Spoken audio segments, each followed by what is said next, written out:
Okay, we'll come to order, please. This is the August 16th special meeting of the Newport Beach City Council. City Clerk? The record will show that all members are present. Okay, our invocation tonight, we'll have a Pledge of Allegiance first, then the invocation. Pledge of Allegiance tonight by Todd Ridgeway. Please follow me in the pledge to the flag of this great nation. I pledge allegiance to the flag of the United States of America and to the republic for which it stands, one nation, under God, indivisible, with liberty and justice for all. The invocation tonight by Reverend Robert Jordan Ross. We are not our own. We belong to you, our God. Remind us of this when we are tempted to speak less than truth. Help us thus to be worthy of the entire confidence of our associates. Help us to know that those things which bring life and health and peace to our community are indeed those things which are right. And help us to consider that that which is right is that which must be done. Keep us strong enough in our work to know that it is not necessary that we should keep our property or even our lives, but it is necessary that we should hold fast our integrity, for we would not want to become exiles from ourselves. Lead us to remember when we were in need, strangers, fatherless, widows, and your goodness came to us through those who had been given great responsibilities. May our heart's true desires be made plain for all to see here this evening in the work we do tonight. And may that work be of such clarity and purpose that our children's children will call us blessed, for what we love we shall become. So may it be. Amen.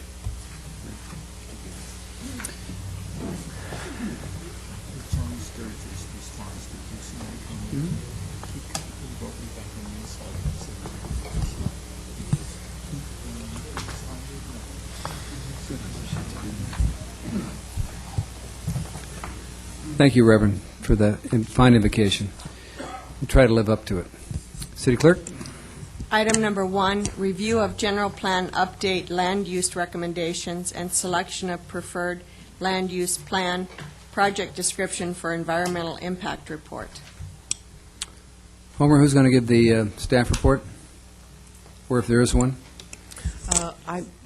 I'd prefer to just have Woody Tesher, our consultant from EIP Associates, take it. That's what we did for Planning Commission, and that worked very well. So he's going to give us an outline Yes. of what we're doing tonight. Yes. Thank you.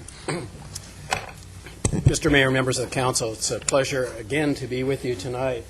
We are, again, and I'll walk you through this ever so briefly, our intent tonight is to receive direction from you, the members of the City Council, regarding the direction for the content, if you will, of the land use recommendations of the general plan. I should remind you that this is intended to be a direction-setting meeting. You're not approving any land uses here tonight. That would be obviously a subsequent action taken by the council as we draft the planning document. It will also be subject to, of course, environmental review as well. But to start, let me again talk about a few of the key baselights or benchmarks in this process that the recommendations build upon. The first, of course, was the year and a half or so of visioning process, where you indeed created the document called Community Directions for the Future, which is the basic statement of strategic actions and basic visions about the city of Newport Beach for the future. That was followed by an effort by the General Plan Advisory Committee, which was a document also reviewed by you as well as the Planning Commission, a series of guiding principles that interpreted indeed the vision and the strategic direction statement as the basis for the planning program. Out of that has grown a series of land use alternatives, and to remind you, those alternatives were intended to present a range of credible options. We had asked the committee not to select a single direction, but to indeed identify for us a series of possibilities for the future. These, of course, have been shared with you in an earlier meeting as well. For each of those alternatives, again, reminding the council, we assessed those for their comparative impacts on traffic, on fiscal resources, and on environmental resources, and provided that information back to the committee as well as to the general public. We had a workshop in June that we brought the community at large to a meeting to share with them the land use alternatives that have been developed and information about the comparative impacts. And we sought input from the general public at that workshop regarding their preferences as to what they would select. A lot of that information in terms of the tabulation of the results is in the document that you have before you tonight as well.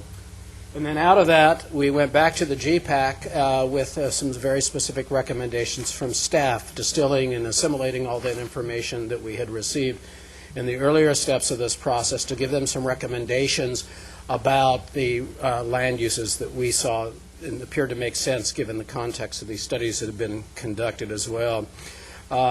Tonight, we are bringing those GPAC recommendations to you. They I can't say that word tonight.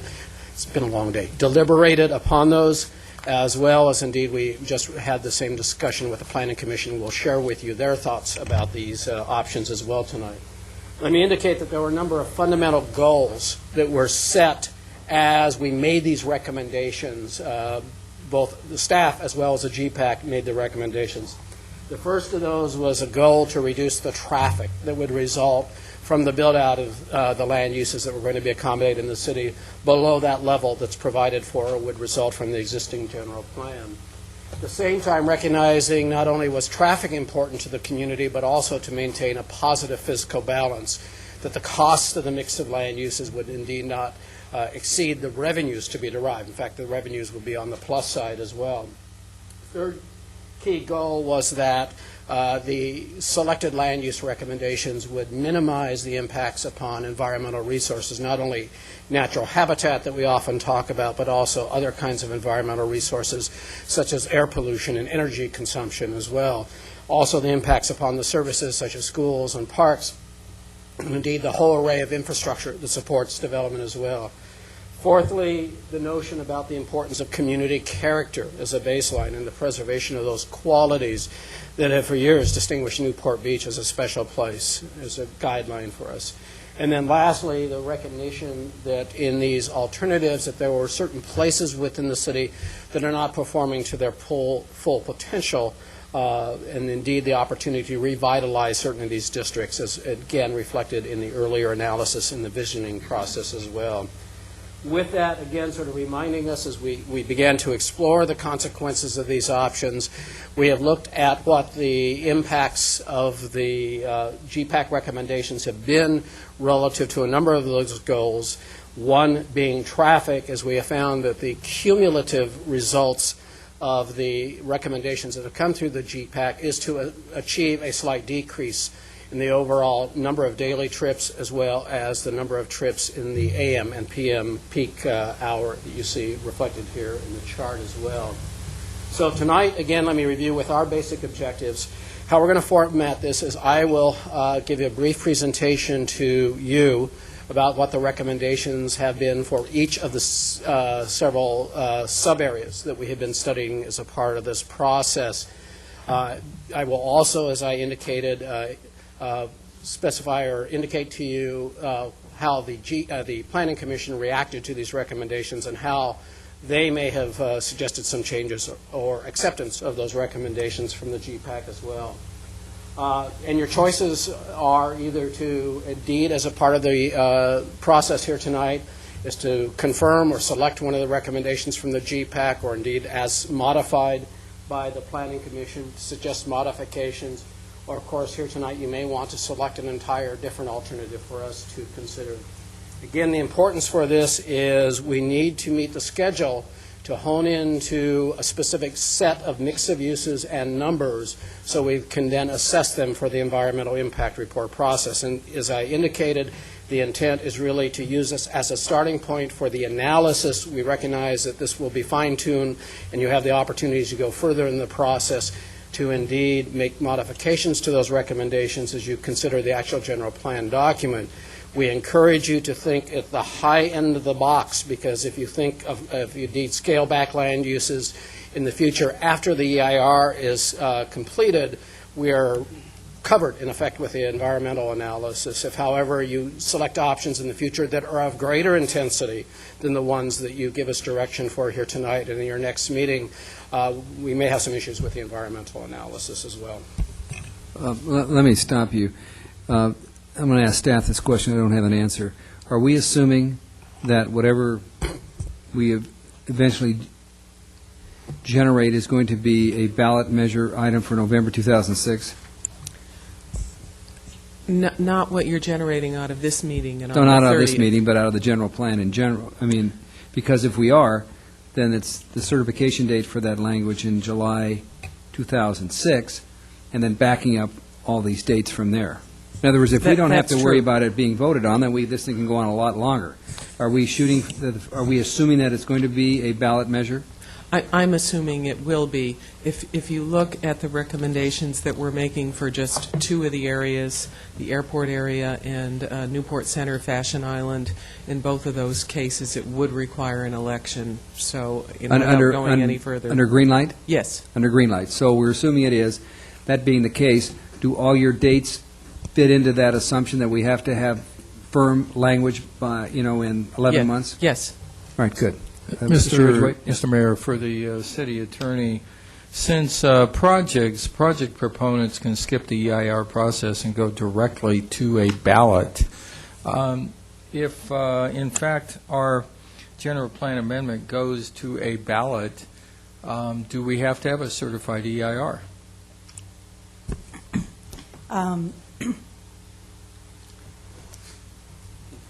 I think, without confirmation, I think the answer to that is yes, we still do, because the ballot provisions is only afforded to that which is done by initiative. And if the council is putting the item on for a ballot, then it needs to have an environmental We impact can report. put it Also, on- under Measure S, it requires it. Yeah, but we can put it on as an initiative, a city No, it's- council initiative. Oh, sure. I know, but the initiative is reserved to the rights of the people when they get the votes to avoid a general plan. Okay, but I think you need to do some research on that. Thank you. I will double-check that. Okay, with that, I'll move on to the first of the study areas. We're presenting these in a little different sequence than you've seen in earlier presentations before the council. We decided that it was logical to move from west to east in the city. We're doing this because we're enabling the relationships to be understood between one sub-area and another sub-area as well. So what I'd like to start with is West Newport Highway and the recommendations that were generated. The first of those, as you see here, the West Newport Highway was divided into a series of sub-areas. For the westernmost area, which is coincident with the mobile home park, the advisory committee was interested in developing a entry to the city. And what I mean by that is the consideration that as you come south on Coast Highway, there was no sense of identity or change into the community. So the sense that this property could be improved. And there are basically two ideas in the report to you from the GPAC in terms of the recommendation. One is the acknowledgement of the intentions for the creation of the Orange County River Park, and this being at the southern terminus or the coastal terminus of that park, as an opportunity for the site to be used as a staging area, parking area that would indeed support recreational users of that trail of the park itself. The other option that was considered is the designation for multifamily housing, recognizing the site in the text indicates as an alternative if not acquired for open space. And the suggestion is that multifamily designation be allocated to the site. There is an existing mobile home park site on that particular location. Indeed, as I think it indicates in the text, that is the recommendation if it is not acquired for public purposes as open space. The second recommendation that is generated is the notion that there are a couple of small retail nodes today. This is not a functional, if you will, in a particularly vital commercial corridor of the city. Street widening, road widening, et cetera, separation in earlier land use decisions, et cetera, is performing weakly. So the GPAC was particularly concerned, though, in hearing testimony at the public workshop about still maintaining some commercial capacity within this area. The consideration was indeed to reuse all of the area for housing. The committee in their discussions looked at the possibility of preserving some small nodes and concentrating as much as possible the retail those nodes of commercial, not only to serve coastal visitors, but also to serve adjoining residential neighborhoods in that area. As you will see in the policy discussion, there is also the acknowledgement that there needs probably to enhance the capability and the vitality of this retail area, some opportunities for consolidations of parcels to create more efficient and indeed help also alleviate parking considerations in the area. And then the third recommendations for the third sub-area is basically a recommendation to indeed reuse or maintain, in effect, the designations for the intervening parcels between the nodes and the ends for the multifamily housing, consistent with the use that is on ground today. The last area that was concerned were on the other side, on the coastal side of the strip, and that was a question. This is an area that currently has an R2 designation.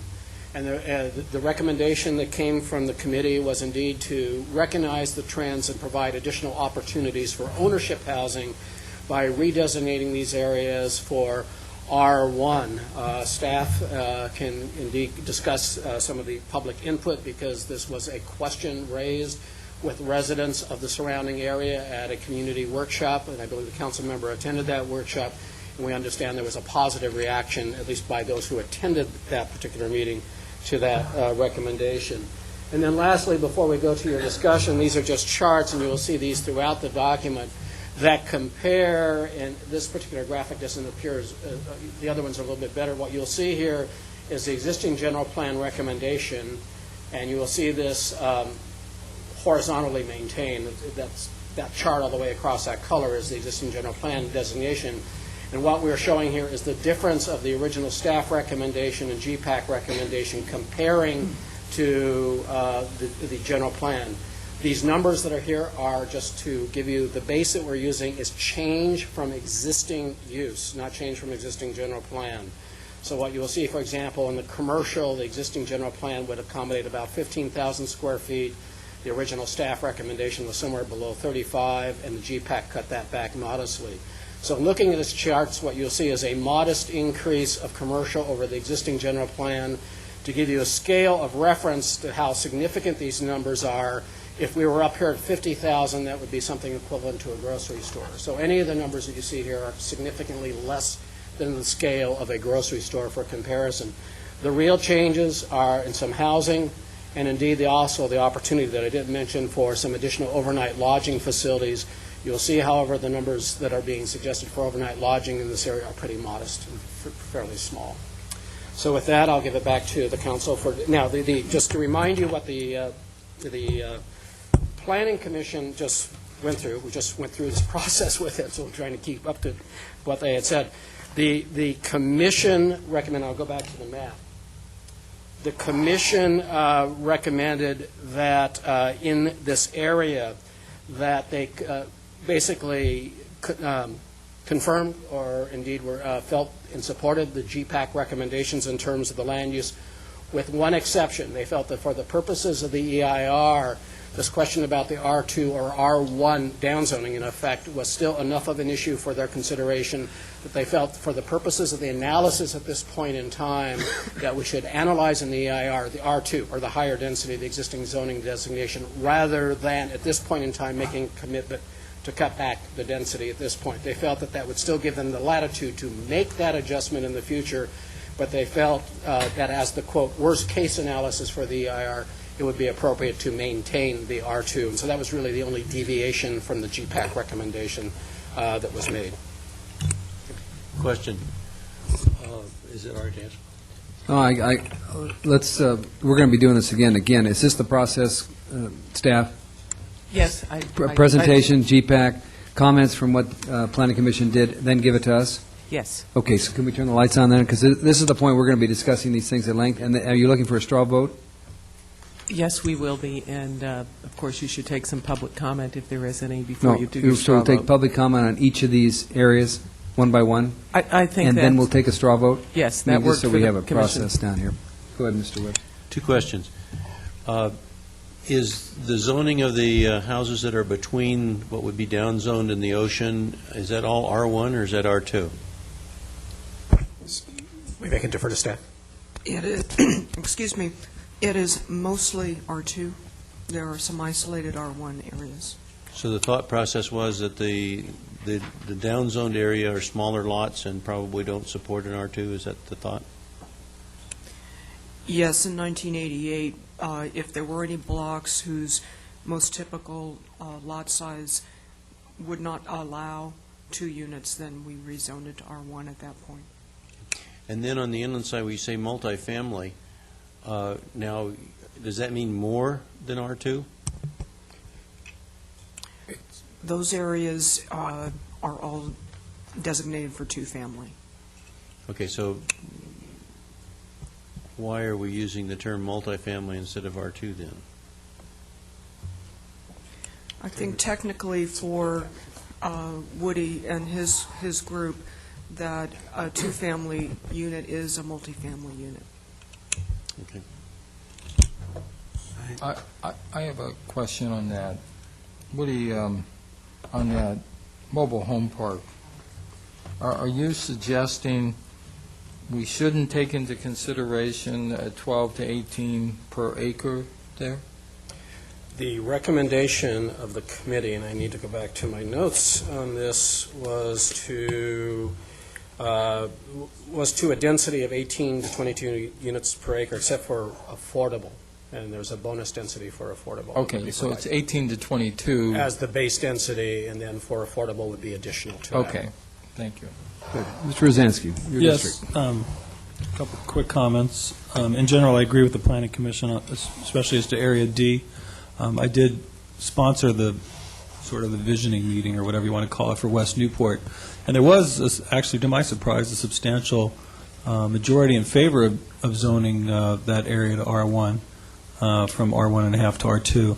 But I'm not sure how many of those folks were actually owners of R2 property.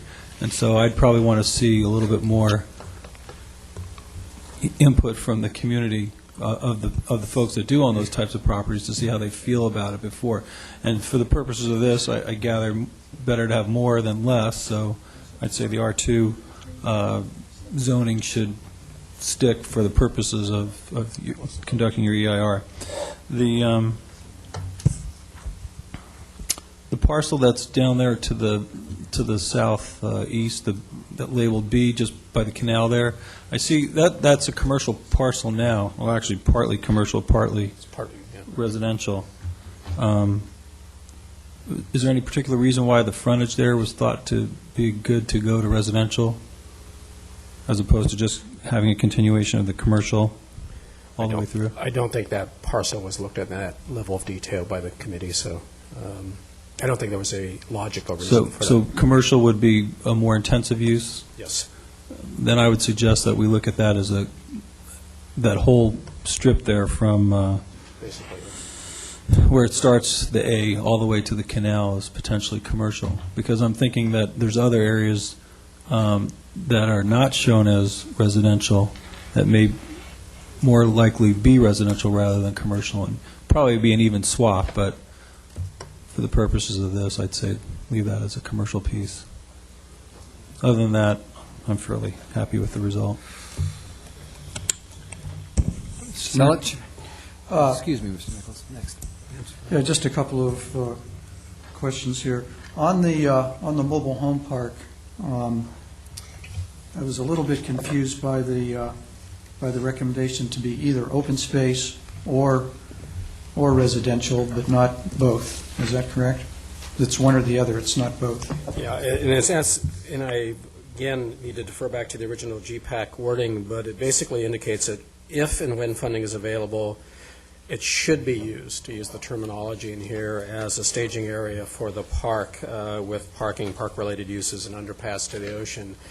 This is saying that if it's not used for that purpose, not acquired publicly, then indeed mobile home park or some multifamily designation, and of course mobile home park would be consistent with that designation, would be acceptable as a use in that area. Well, if that's, valuable as a gateway to that river greenbelt area, was there any discussion if there's, say, 40 units on it now that part of it be left as open space and the rest in the 40 units be going to a higher density on the remainder part of the property? That's a possibility. That was not Was there any actually discussion, recommended. though, on GPAC? on that or anything? I do not recall that that was part of the discussion at GPAC. Okay. And then just one thing I'd just like to point out to the council is that in regards to the recommendation on commercial, there's always a parking problem over in West Newport with the commercial, and one of the policy recommendations is that and it's on the page, handwritten page 12, the first one into under policy discussion, it says promote the clustering of retail and hotel uses by aggravation of individual parcels into larger development through incentives such as density bonuses, which I presume is the additional square footage. So the whole idea is you get the additional square footage if you consolidate property together, not to develop on a lot-by-lot basis as it is now. That's correct. Okay, thanks. Mr. Nichols? Well, I had a couple questions. First of all, that mobile home park, how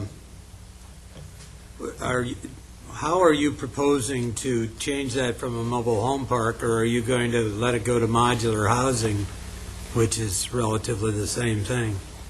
Or what is your, I don't understand what you can do with parcel C, except condemn it, which I don't think will go anywhere. Parcel C would be, under this recommendation from the advisory committee, would have a designation that would allow two things to happen. One is it would allow public acquisition as open space, entirety of the site as currently written, for open space and facilities that then support the park.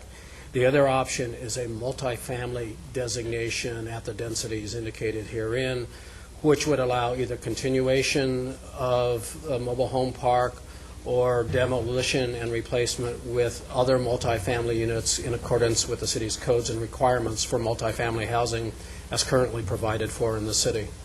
What is our legal requirement if we try and zone a place that has high-density housing on it, open space? Is that possible? I mean, it seems to me that that's taking away the value of the land, and are we then not responsible for buying it? If you only designated it as open space, ultimately, yes, that would be the responsibility of the city.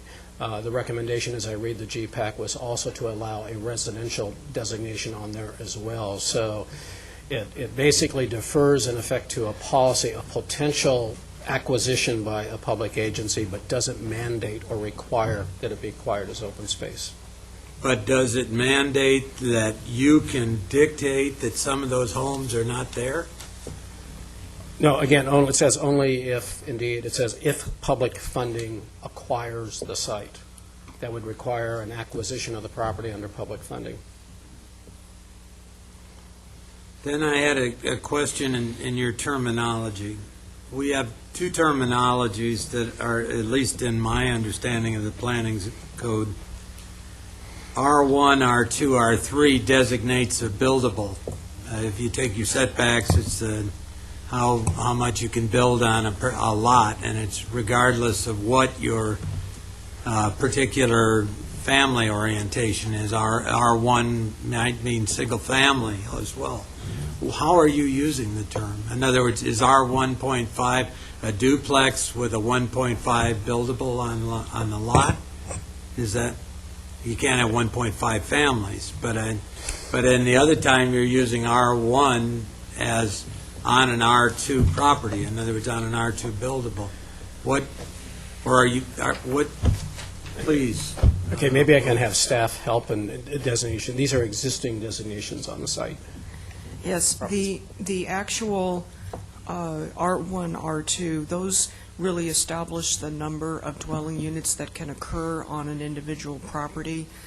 It is confusing because the city a long time ago actually established a different zone called R1.5, which still allowed 2 units per lot, but established a more limited available floor area. Since then, the city has come in and in a more conventional fashion address the issue of floor area ratios in residential areas, and they bear no relationship to those zoning categories other than the fact that some of them do carry different floor area ratios. Those are done in the development standards. My question is how are you so designating them here tonight? In other words, when he talks about an R1.5 and an R2, R1.5 only means 2 residences on a 1.5 buildable, but what does an R2 mean here? Does R2 it mean means- 2 residences on a 2? In this particular area, the R2 is limited because it's in the coastal zone. We also limit the floor area to 1.5, so there's no difference. Plus, in this area, there is no R1.5. That's only on Balboa Island. So we And- have a 2.0 buildable. For purposes of this discussion tonight, the floor area ratio for residential lots and the buildable is not relevant. All we're talking about for this issue tonight is how many dwelling units on a lot. Should it be 2 or should it be 1? But I would think, and I think, that it is totally relevant. If I have a R2 with 2 units on that property, and you're saying, well, you'll downzone me to R1, are you changing my buildable? No. So No, the floor area ratio remains whatever it is on there now? that's right. That's But right. it would go to just single family instead of 2 family? Exactly. Okay, can we come up with something that says that? Because I think We should that's probably... super important Yeah. when you talk to the residents or anybody else about We what. we probably should just say two-family versus single-family, or duplex versus single-family. I'm for some kind of code like that, and then could we state a FAR that's there now? Or what are we doing on that? That's not part of the general plan, that's part of the zoning, so we aren't talking about that as part of this process. So the let's FAR not will confuse never it further. change, even though we can zone up and down on The this? floor area ratio could change if the council decided to amend the zoning code, but that's not what we're discussing now. It seems to me that has a lot to do with how the properties are used, though. That's my point. If you have a much more dense residential on a property, it generally has higher vehicle load, vehicle counts, and But the traffic generation numbers are based on how many dwelling units per lot. They are not based on how large the house is. but there's a difference between an apartment and a house and a large house on the vehicle count. No, there may be a difference between apartment and single-family, but there is not a difference among the different sizes of single-family. I think there was, but I'll have to review that, I'm sorry. But the other question I had is on that mobile home park. Are we talking about allowing modular housing there, or are we talking about The if the density is changed? the multifamily designation would allow that. Okay. And that is something I understand we can't take away from them. I mean, it's part of their rights as that zoned mobile homes. It's not that it's zoned mobile homes, it's that the city does not have permit authority for manufactured housing or for mobile homes. That permit authority is retained by the state through the Department of Housing and Community Development. So if it's a mobile home now, the best we can do is go to manufactured housing as our rezoning, or am I misreading? If we redesignate it for multifamily development at a density that works for a developer, someone might choose to purchase the property and build apartments there. It's not necessarily that we would see manufactured homes. How long are the leases running on that property? Does anyone know?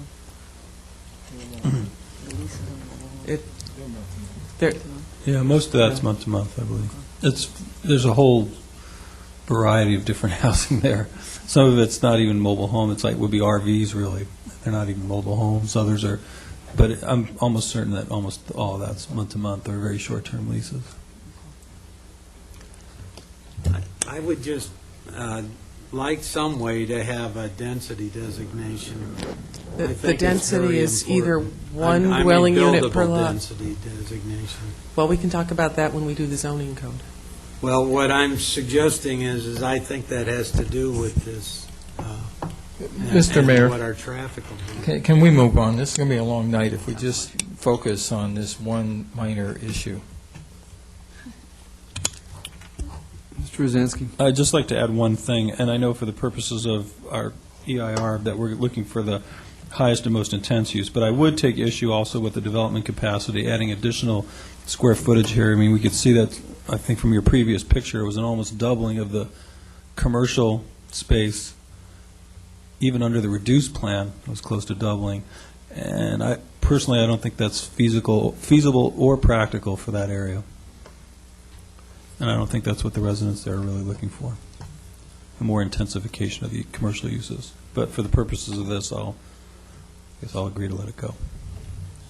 Which one? The reduced alternative, the 10,000 square feet. Okay, the GPEC.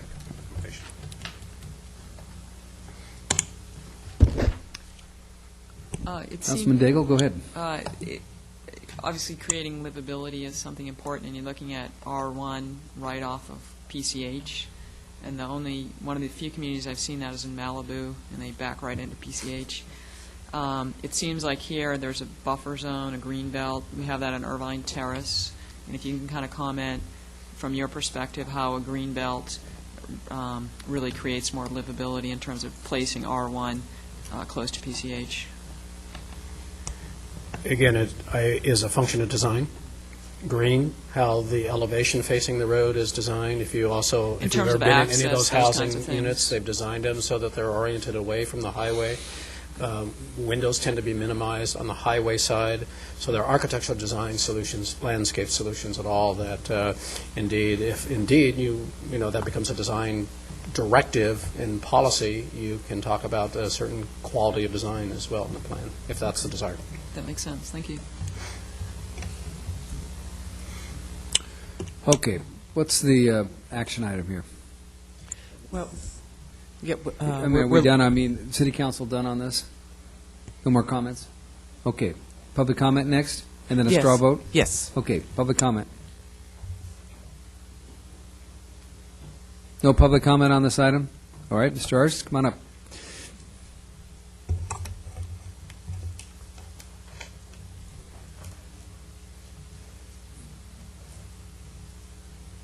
Mr. Mayor, members of City Council, my name is Philip Arst. I live in Corona Del Mar. I'm a spokesperson for the Greenlight Group. I have a question to ask, and I'll provide what I think is the answer, and you can correct me if I'm wrong. And the question is, Mrs.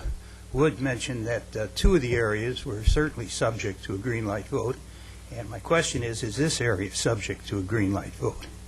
And I point out that this huge addition of residential in place of current property usage does trigger a green light vote in accordance with Measure S guidelines. They forbid the replacement of commercial entitlements being applied to residential.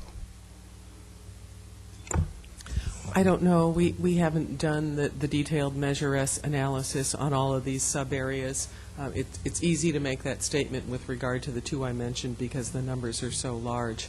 And we would certainly do that before the Planning Commission and Council took action on the updated general plan, which is required by the guidelines for implementing Measure S. Well, maybe we can address the ballot issue in total.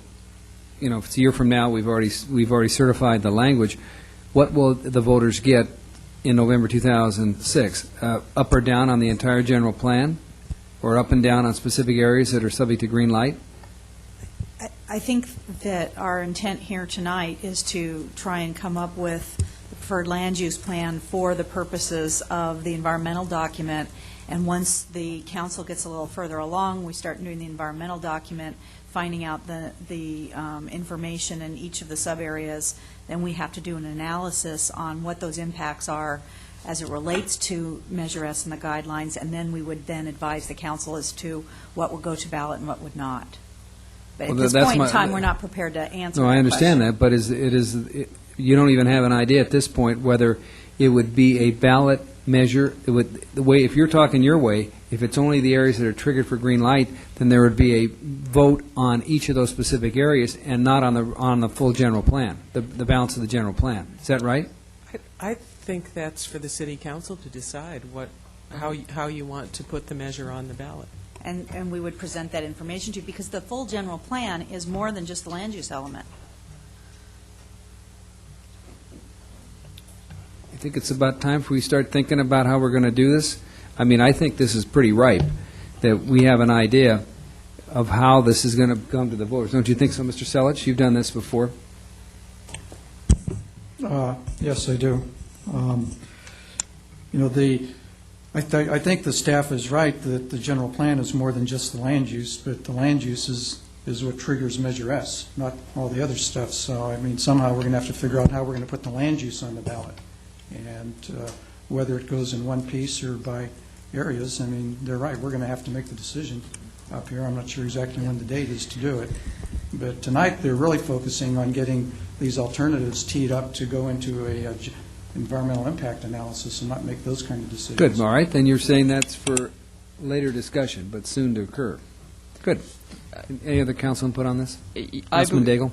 I believe that you have to look at the totality of the amendments. They really do interrelate in terms of how our community will look for the next 20 years, and I think our voters want to look at it comprehensively. I don't think people want to look at this and this, because it all kind of works together as one system. So I would certainly support looking at the totality of the changes. Well, yes, each area that's being studied has some extensive land use type changes. And since there is not a transferability of commercial entitlement for residential and vice versa, then it would appear to me that your entire general plan would be affected by Measure S, not just some selected areas.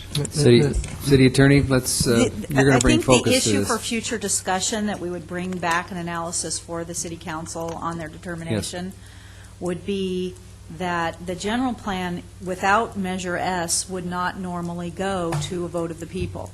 Once you take any kind of item to the vote of the people, there's a potential for a discussion on whether every change or amendment thereafter would have to be subject to a vote of the people. Because once it becomes something that's approved by a vote, then it can't be amended. So there's many elements. There's a circulation element, there's a park and open space element, there's a public safety element. So we would need to bring an analysis for the council to consider as to what portions, whether it's just the land use element or specific portions of land use element that the council feels need to go to the voters, and in what context they need to understand those changes. And I guess I'd just kind of respectfully request that we postpone that until we get at least a description of the project and what it's going to look like. I've got the picture. The picture tonight is that we need to pick a land use option and for each of these areas that give focus to then the EIR, which is then to be prepared based upon the broad impact land use selection that we're going to give you direction for. That's right. That's what we need at this point. Mr. Mayor? Yes. I'd just like to make one comment. Mr. Arst has said 3 times there's not transferability between residential and commercial or vice versa. And while I agree with that, there clearly is credit for existing traffic ADT from commercial to residential. So it's a little bit misleading, that comment. If somebody wants to convert their commercial to residential, they get credit for the existing ADT. Okay. All right. Public comment is open still. Mr. Betancourt? Mr. Mayor, I'll be brief. Philip Betancourt, 110 Newport Center Drive, and as a member of the General Plan Advisory Committee, I did in fact vote for this preferred alternative. I would recommend, though, that before the selection process is over, you have the staff get some further documentation on just what the Orange Coast River Park is. I'm a member of Friends of Harbors, Beaches, and Parks, but this concept plan by private stakeholders is being used to give moral authority to a land use decision here. It is cited in Banning Ranch proposed land use decisions, and it's different things to different people. It is not an officially adopted element of the park and open space portion of your general plan, and to the best of my knowledge, while it is a helpful planning study, I don't believe that any public agency has officially recognized it, and I think we should put some form and shape as to what it is. Some folks are utilizing it now to call, for instance, for the taking of the whole Banning Ranch. I know the initial author of it, the late Bob Fisher. I eulogized him at his funeral. It's clearly not that in the original plan, and I think you should have in the record just what that plan is if it's going to be used for moral authority for land use decisions here. Mr. Mayor? Yes, Mr. Ridgeway. I certainly would agree with that. I think when they say staging here, it's basically parking, because you can't cross the marshland to get to that park, wherever it might be. It's basically you got to walk back up the highway to Pacific Coast to the bridge, and clearly there are State Beach parking lots in Huntington Beach that probably are better served for this purpose than this site. So I think Mr. Betancourt's comments are well taken, and we need to have more information. Thank you, Mr. Mayor. Thank you. Public comment, any more? Okay, we're going to close public comment on this phase. Mr. Rosansky? I'd just like to add to Councilman Ridgway's remarks. True, there may be some access difficulties to the future Orange Coast River Park, but there's also adjacencies to the bike trail that runs along the river, accessing the beach as well through a proposed access way underneath the bridge in the future. So there are other potential uses for that other than just accessing the Orange Coast River Park. So, although it probably does bear further scrutiny, I think that there are multiple potential uses as a staging area. Okay. Are we at the point you want a straw vote? Staff? If public comment is over, yes. It's over. Mr. Rosansky, you want to take a start? It's your district. Sure.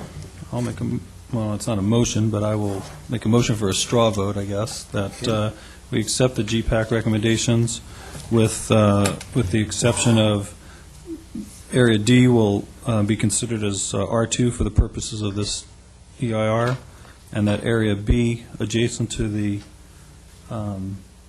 canal, will be considered as commercial, and that the commercial will be limited to 10,000 square feet as per, or additional over the existing general plan as per the recommendation of GPAC and not the 19492 as recommended by staff and the consultant. Okay, staff clear on that? What that means? I had one question. Councilmember Rosansky, earlier I thought you said that you were interested in an area larger than just B being commercial. No, what I meant was the area that shows A there where the hotels Yes. zone is, then it transitions to B, which is, I believe, is residential at the end. Yes. I'd like that all to be considered as commercial, Okay. as a higher use, more intense use. Okay. Thank you. Yeah, that piece there. Thank you. Any other, okay, let's have council One input. question. Yes, Mr. Webb? Did you indicate that you were going to look at both, or that the GPAC had recommended looking at both R1 and R2 for the Area D, or just R2? For Area D, their recommendation was to convert that to R1. Right. But then you said later that you thought it was prudent to look at, through the environmental Our suggestion document. at this point in time was that the EIR take a look at the higher end, so it gives you the Okay. latitude then to scale back if that's the decision. Okay. And that was the Planning That was the Commission's Planning Commission. recommendation. Mr. Selich? I concur with Councilman Rosansky. Well, good, that's a start. Any other, Mr. Nichols? Yes. My comment is This is the first time I've seen some of this. It seems a little premature to try and say, okay, well, I think the zoning should do this, and we sort of look at this as the final zoning is due to this. I thought we were going to get an introduction to this. Well, I think the focus tonight is to initially pick a broad land use category, broad enough so that the environmental impact report could be done to analyze the impacts, which would then set the stage for what you want is at a formal, thorough presentation of these options, and for the city council to, planning commission first, and then the city council to select them. Stan? Yes, that will come later as we have the information from the environmental impact report. And we have brought this to the council before when we brought the full range of alternatives that the GPAC developed. My question on this particularly is the current zoning going to always be considered as a trade-off against whatever you're talking about, or is the current zoning not being considered in the future? We're not talking about zoning at all here tonight. We're talking about the general plan designations, and we are comparing both to what the existing general plan would allow, and we're comparing to the existing development that's on the ground today. My only trouble with what you're saying is when you speak of the initial general plan, you're talking of just R1, R2, R3 designations and that kind of thing, or commercial, but you're not being specific as to the density allowed. So commercial on A, which is presently, I guess, a motel, could we turn that into a multi-story hotel of much higher density? And would that be allowed on that because it's commercial? If you look at the development capacity recommendations, which for this area are on handwritten page 12, it does give you the proposed intensities in terms of floor area ratio for commercial and dwelling units per acre for housing. And I believe that that was part of Councilmember Rosansky's suggestion. Now, you're speaking of that as a growth in that area, though, are you not? Not as a single dwelling. In other words, could I take the thing marked A, the grade part between Cappy's and the first B, and say, well, gee, I like that motel, that Best Western, or I think one of them is Best Western, and I'd like to make that into a multi-story hotel, and I can come back then and apply for all the FAR available. I mean, all the square footage available over and above what's there. No, on the ground? it would be limited to a floor area ratio of 1.0. Okay. Good. So that's the limitation there in your retail. Yes. Are hotels considered retail? Or are we, maybe I'm misunderstanding. They're permitted within that designation, yes. Therefore, it's retail. Okay. Councilman Daigle? I would see the purposes of this exercise is not to hash out a definitive plan, but really a strategic decision for environmental purposes. What are we going to analyze? And it seems to me that you'd want to look at the maximum and then begin to limit yourself at some point down the line. So I would say model the 19,000 on the commercial, and then at a later date, certainly when we understand a little bit more where staff's coming from in their recommendation, you begin to limit at that point. But I see no benefit to place limitations this evening. I mean, we're talking about analyzing another 9,000 square feet. Probably won't put the EIR over the top. Let's do it at this point. Mr. Mayor. Yes. While I respect Councilmember Daigle's comments, I don't agree. I think the intent tonight is to whittle back from what's existing on the ground and see where there are rooms for mitigation in the overall plan of this city. And Mr. Rosansky is certainly supportive of only 10,000 square feet.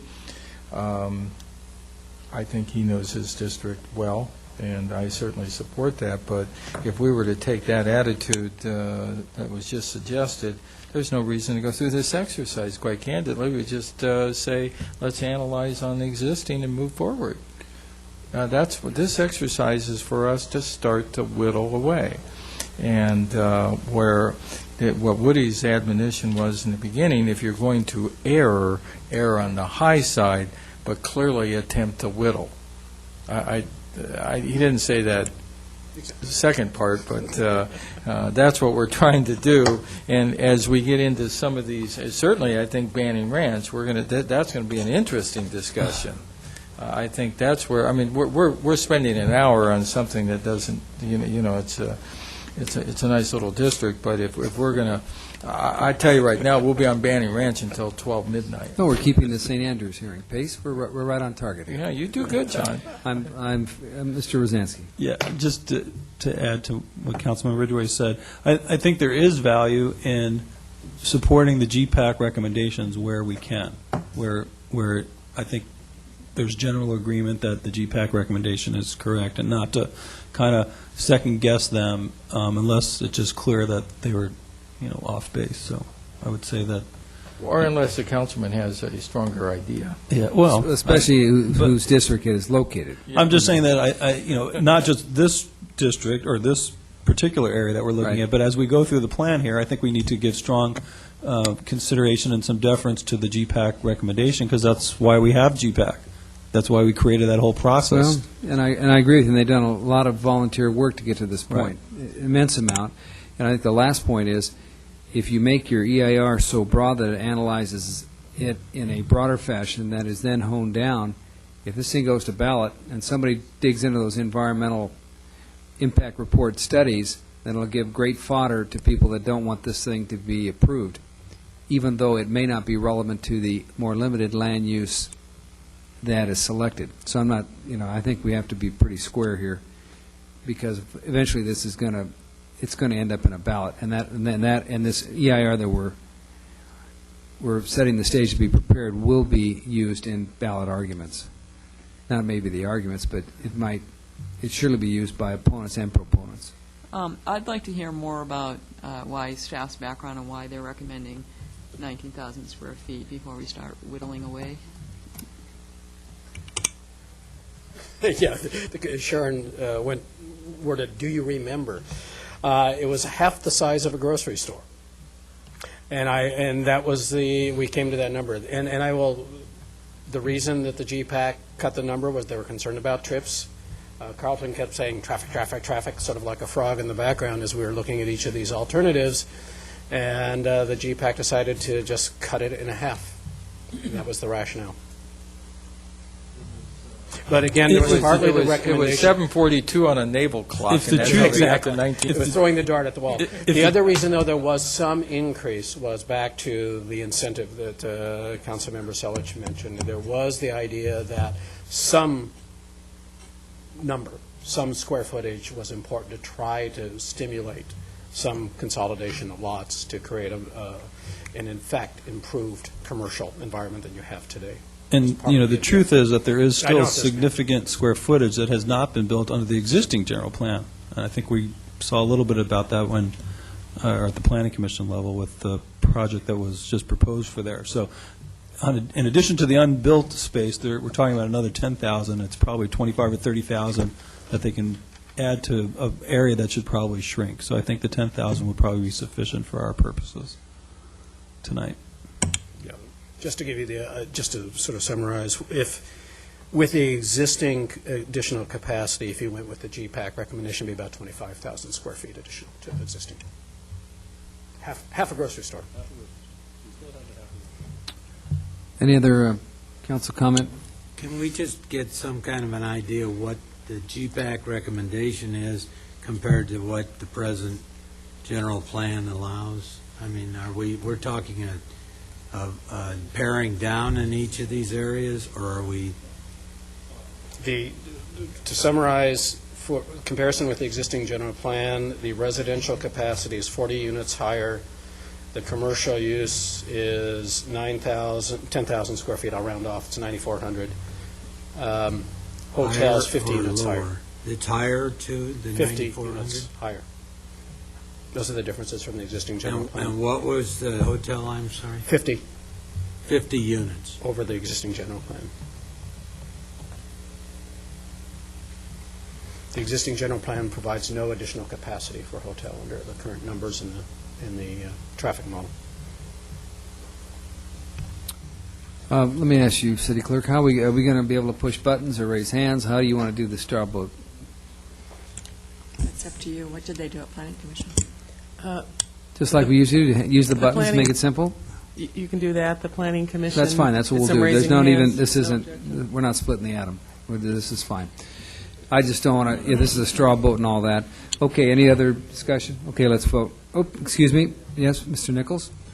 Yeah, my last question is how is this to be distributed? So now I own land down there, and I would like some of these extra dwelling units on my land, or I would like some more commercial. I have commercial land.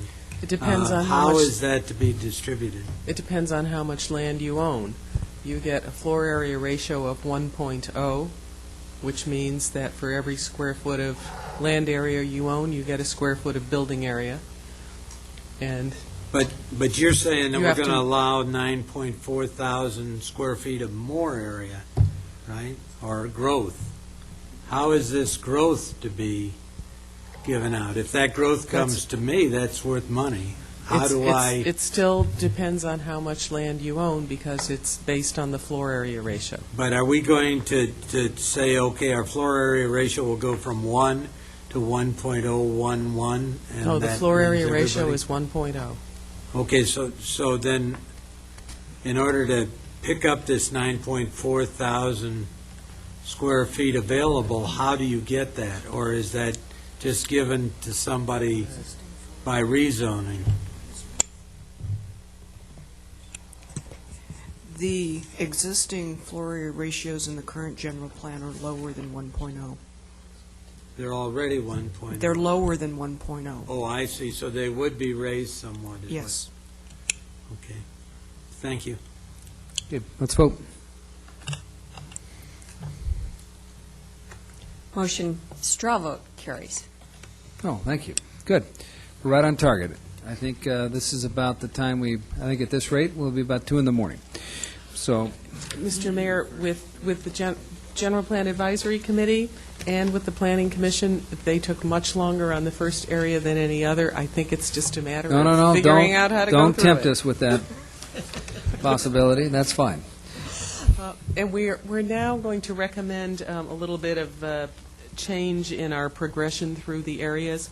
Banning Ranch would be the next area that we would cover. It's the next area in your packet. And it's adjacent to what we just talked about. That's right. But Staff is continuing to work with the property owners of Banning Ranch and trying to come up with a land use alternative that might be acceptable to them and to the city, and we need additional time to meet with them. So we'd rather postpone your discussion of Banning Ranch until your meeting on the 30th and move on to the West Newport industrial area now. okay, then how does that impact the preparation of the EIR? No, we'll still have No, that's it on the fine. 30th, and it'll be in time. Is that okay with the council? Well, I won't be here on the 30th, so I guess I'll have to submit my comments by mail. Huh? I'll be happy to have them. Anyway. Is that okay with the rest of the council? Okay with me. Can I just ask, what is the baseline on that? Is that the baseline, what was submitted by them? I mean, I don't know that we have an allowable on it because it's county land, right? It is covered in our existing general plan. And for all of these areas, if you look at towards the back of your packet, beginning on handwritten page 53, there are tables that show you what's the development capacity that's on the ground today, what's the development capacity for build-out of the existing general plan, what staff recommended, and what GPAC recommended. Thank you. Okay, what's next? West Newport Industrial. Good. Up here on the screen. The Can we have the lights, please? committee Please. recommendations were reflecting and very much understood the relationships to surrounding areas. So the relationships to the city of Costa Mesa to the north and the land uses in the west side area of Costa Mesa, as well as the land uses and the relationship to Hoag Hospital in the area. So for the areas, first, the recommendations were to accommodate and provide capacity for additional what we call medical supporting uses, be they office spaces, be they convalescent research, other kinds of facilities that support indeed Hoag Hospital. The properties immediately abutting the hospital as being one of the locations, and as reuse of the technology center being indeed considered here. The other recommendation was looking at the maintenance of opportunities and capacities for industrial uses. There are not many places within the city, the lighter industrial and other kinds of uses adjoining the west side area of Costa Mesa, basically the lands that are currently industrial, basically from this area to the north was being designated for those uses. Let me stop you at that point. Production lane. Well, not to take the wind out of your sails. City Attorney, I have an issue. I own real estate on 16th Street, right across from City Yard. Is that a conflict of interest on this topic?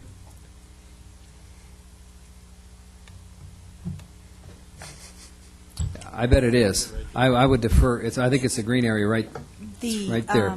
I think it would be. Yeah, it's right across from the City Yard. I think it would be if you were determining or looking at a individual project, but since this is more of a broader outlook as regards to a general plan amendment for the future, I would think that for today, you could participate, and then I will double-check, because I think all the council members are going to have some interest in some properties throughout the city, and then I will have to look and find out what the FPPC regulations are and how they would relate to those interests when considering a general plan amendment.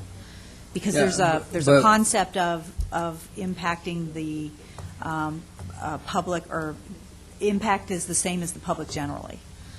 And so... Well, no, but I don't want any inference. If we're dealing with, even an issue as broad as the Environmental Impact Report, to have this whole 4-year process called into question because of this, I'm a step out of the room. I mean, whether you have an opinion or not, I think it's appropriate.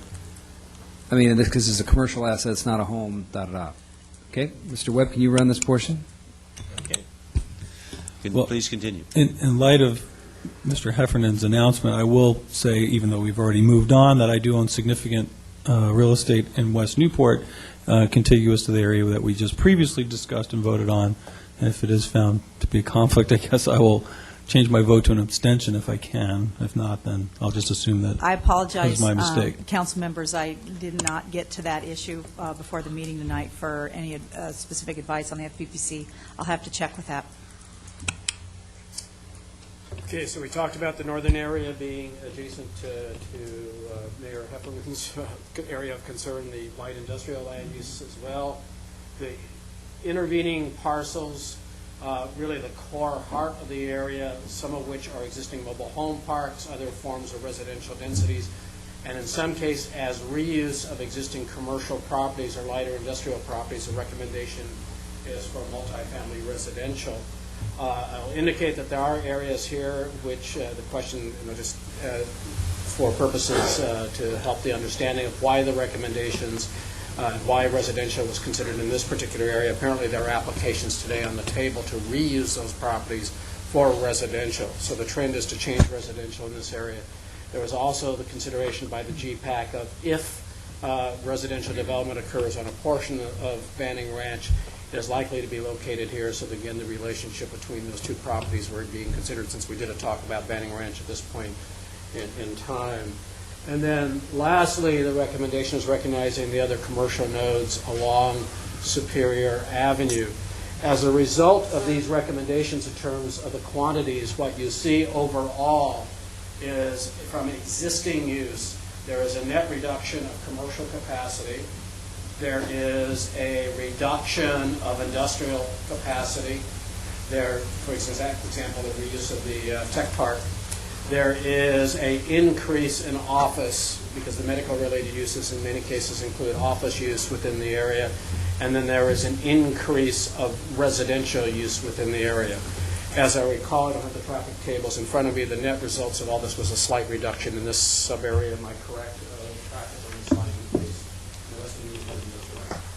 Newport Industrial is a 7% increase. Okay. This was one of the larger areas, I think, that Sharon mentioned earlier. So those are the recommendations for the area. For the council's consideration, the Planning Commission basically endorsed the recommendations as shown. They did talk about the possibility and considerations of the densities and possibly higher rise or mid-rise housing within this area, but they felt they were comfortable with using the average density that was specified in here for the residential densities of 32 units per acre. Mr. Mayor Pro Tem? Mr. Ridgeway? Yeah. I just want council, and I hope Mr. Heffernan is listening in, to know that,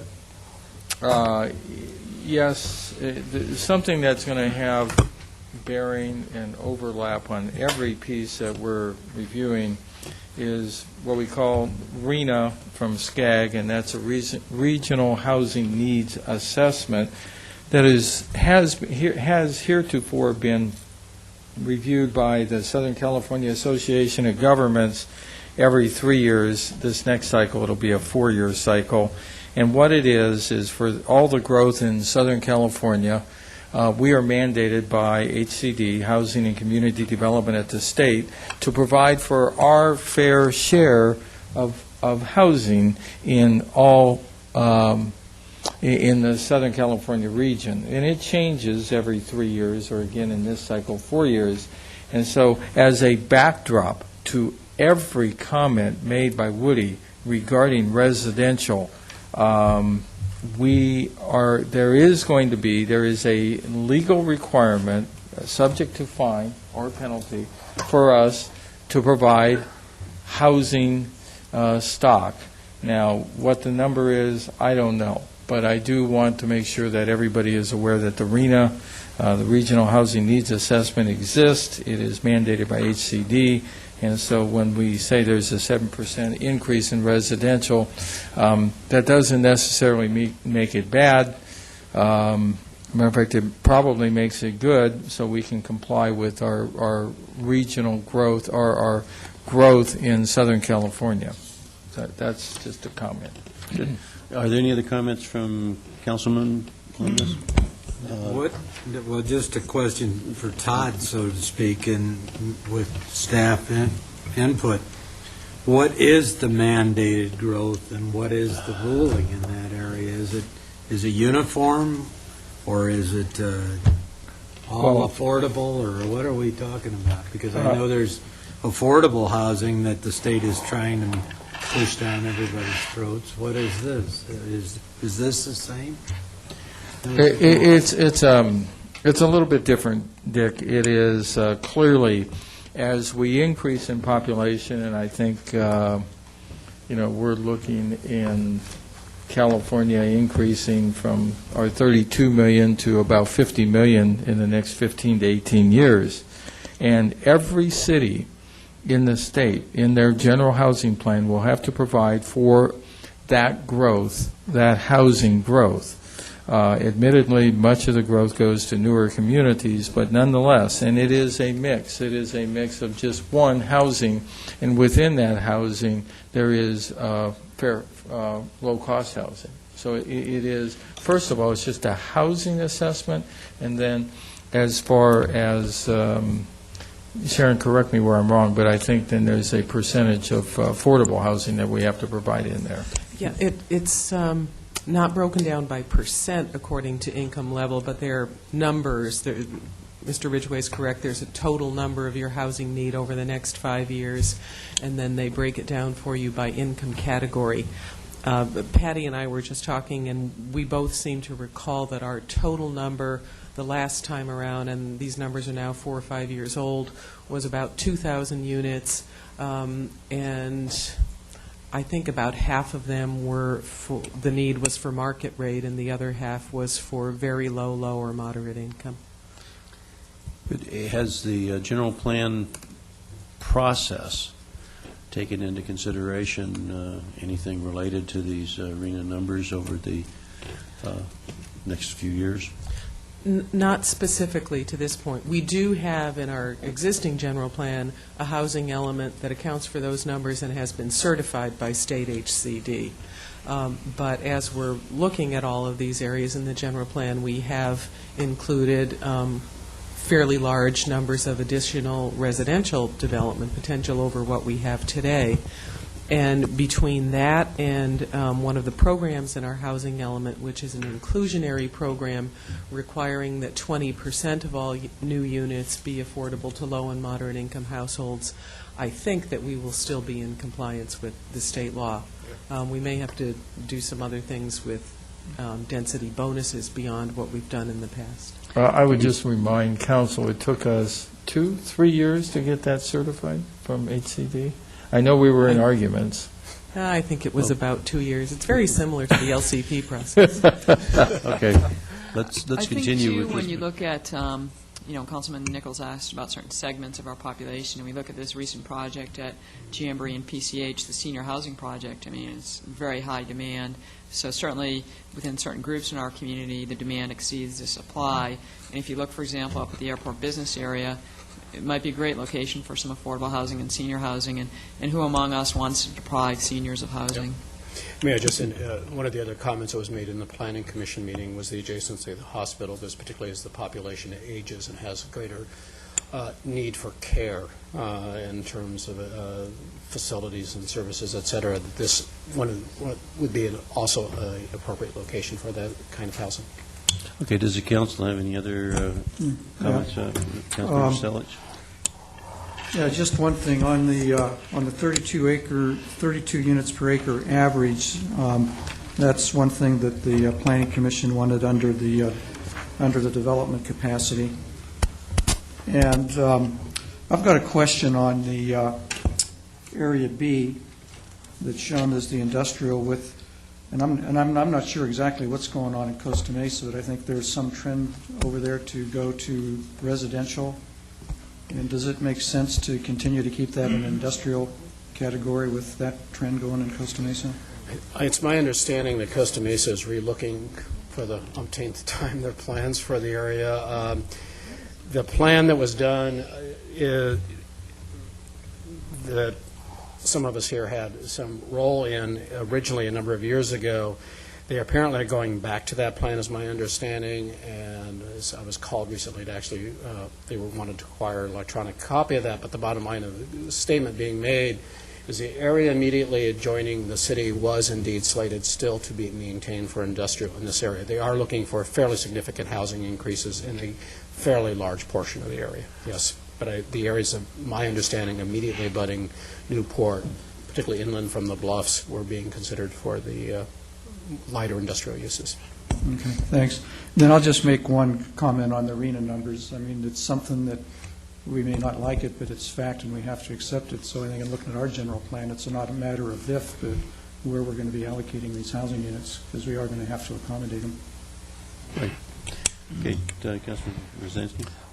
Yeah, I'm in general agreement with what the GPAC has developed here. I guess my only question is, and it's more of a statement than or an observation here that we'll have to re-look at later, but the fact that the medical areas, I gather, to encourage redevelopment of some of the medical properties there, talking about going to potentially 5 stories.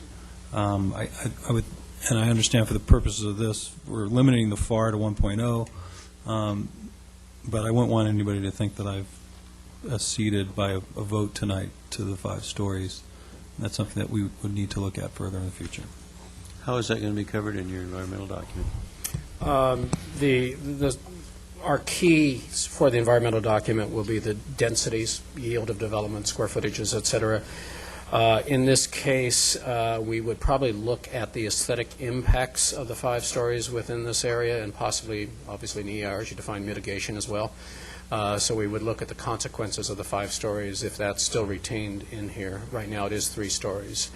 My understanding of the intent to go to 5 stories was actually to, the recommendation was that to now allow, by maintaining a constant FAR, it allows thinner buildings, if you will, and more open space at the ground level. That was the trade-off in this area, given that it wasn't abutting single-family residential. It was the purpose, I believe, from the GPAC. Good. If we don't have any other comments, I'll ask for public comments. Seeing none, bring it back to the council for a straw vote. Any other further comment? Okay. Let's vote on what has been proposed.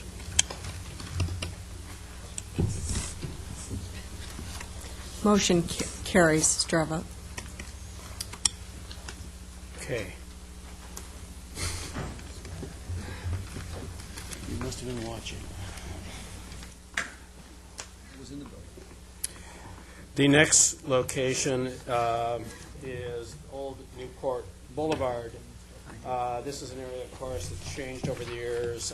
Roadway changes, et cetera, have changed to the character of what was a commercial corridor along a major roadway. The recommendation really looked at the Old Newport Boulevard in two components, basically looking at the western portion as an opportunity to provide some additional capacity for limited capacity for retail and office uses, medical office uses, et cetera. This is really a reflection of trends, of what's happening, excuse me, pretty much in the area today. The eastern portion, the committee recommended those same uses being accommodated within the area, but also the opportunity for mixed-use projects that would incorporate housing on upper levels stacked above the either lower level office or the lower level retail. That recommendation was intended partially as a transition with adjoining residential areas, as well as, indeed, I think in here there's some policy statements about on those parcels where the heights were such that they could be tucked below if you deal, because there's some portions of this that are lower, and those three-story units would be located in those particular areas. The deviation that was recommended by the Planning Commission, they accepted those basic concepts, but they recommended that also sub-area A would also be considered as appropriate for mixed use as well with the housing above. So they basically added a little bit of additional housing capacity based upon that recommendation as well. The results of the original recommendations are relatively, less than a couple of thousand square feet of increase over the existing general plan of commercial. It's pretty constant.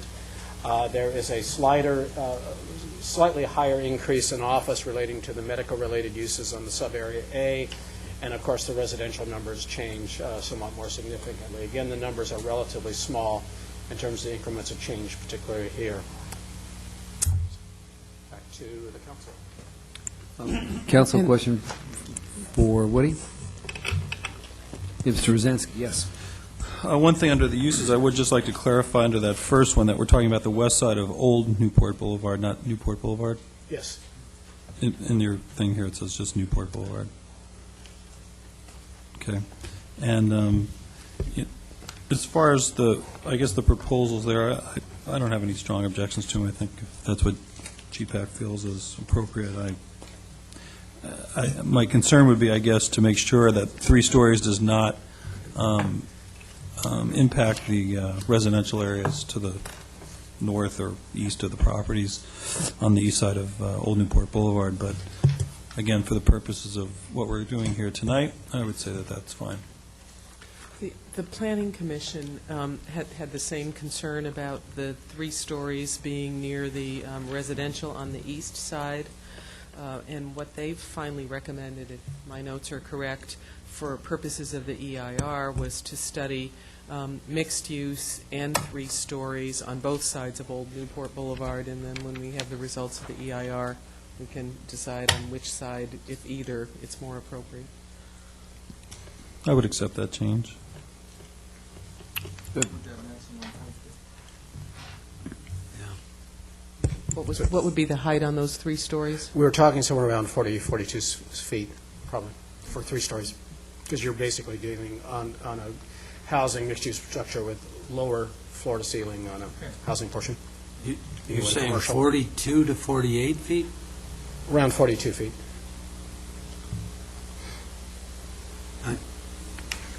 I have a question. Go ahead. We were talking about somewhere down Strip A here that you were having environmental mitigation for the runoff that's coming down there. Do you care to comment, Mr. Ridgeway, on is there going to be some kind of a mitigation for the storm sewer that's coming down that way, down that back end of that property close to Newport Boulevard? Dick, it's not so much mitigation. Actually, the sewer is further, I want to get my directions here. Is this a north-south orientation, Woody? On the map, yes. Yeah, then it's south of there. It's between really Hospital Road and the Arches Bridge is where there is some type of constructive wetlands that we're looking at.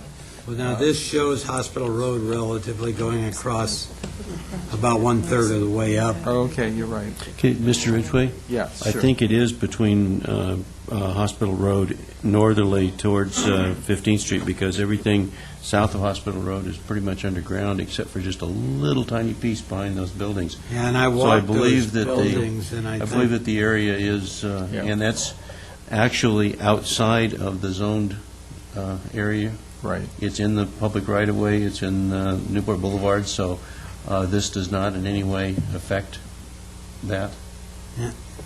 can you describe at all what that, the three-story, would this be residential above the commercial that we're talking about here, this?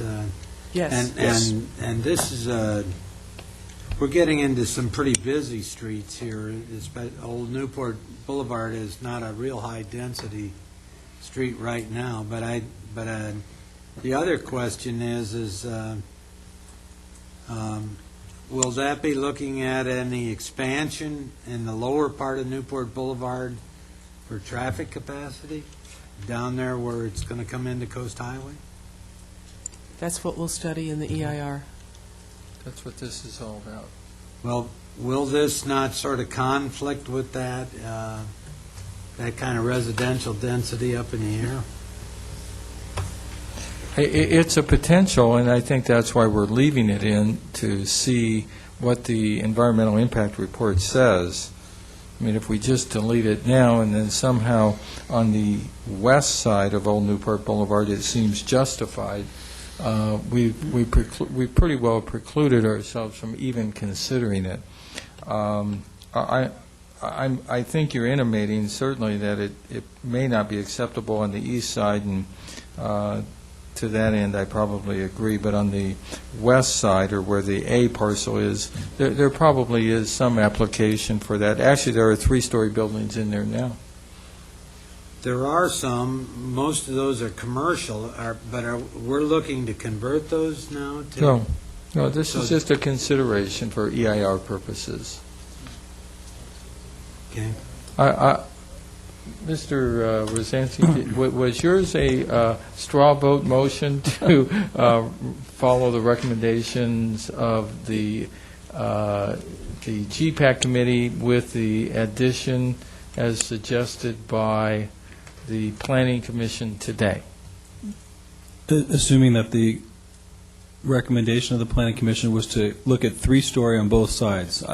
Yes. I personally am not real supportive of residential on the west side either, because it is abutting, and I don't know if, did their recommendation include three-story residential on the west side, or just three-story buildings on the west side? Mixed use on the west side. But mixed-use residential, commercial, or office and retail? Residential above lower-level retail or office. Well, I don't know that I would, if it came down to it, I'd be supportive of that, but, for the purposes of studying it, if the rest of the council wants to do that, I have no objection to it. Well, I support that. Well, I'll make the motion then, Okay. or the straw motion, Okay, to we have go a ahead second? with the planning commission. We have lots of seconds. All right. Public comment first? Oh, public comment. Yes, public comment? Didn't want to start you. All right, seeing none. Okay, any more council comment before we vote? Okay, let's vote.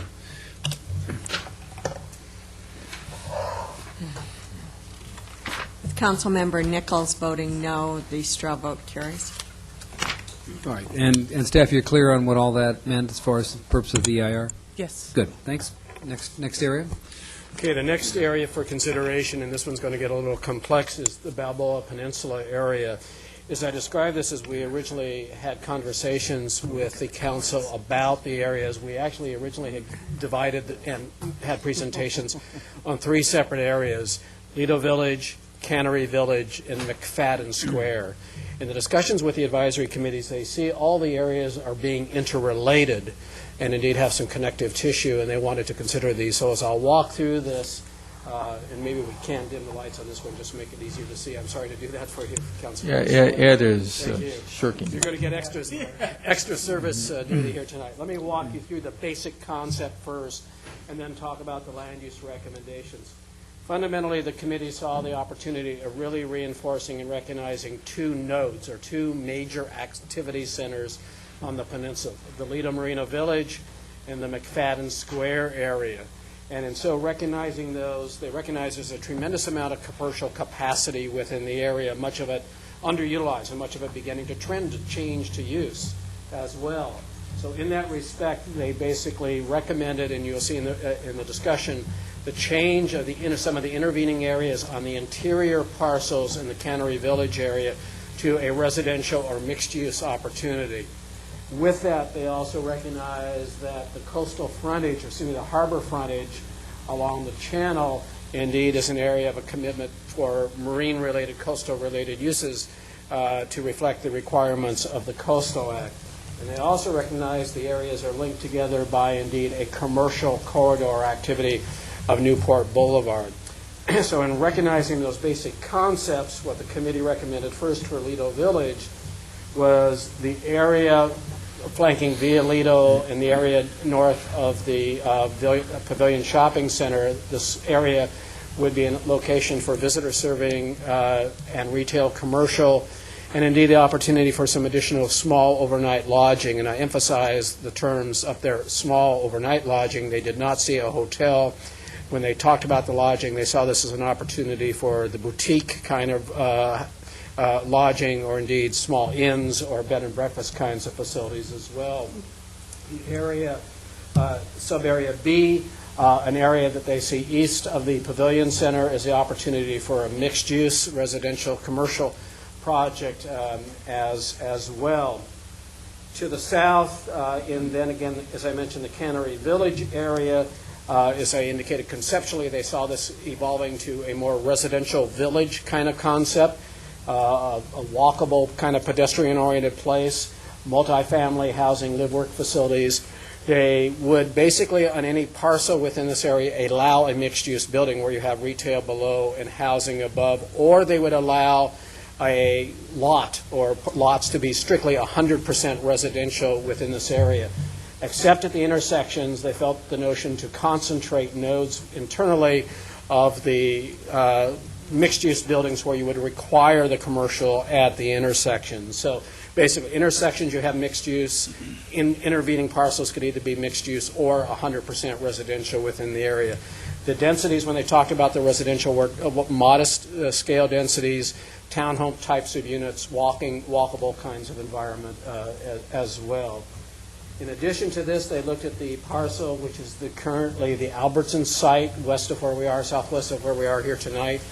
There has been some discussion and consideration of mixed-use development on this site. The committee suggested that there basically be options for either 100% retail or mixed use on this site.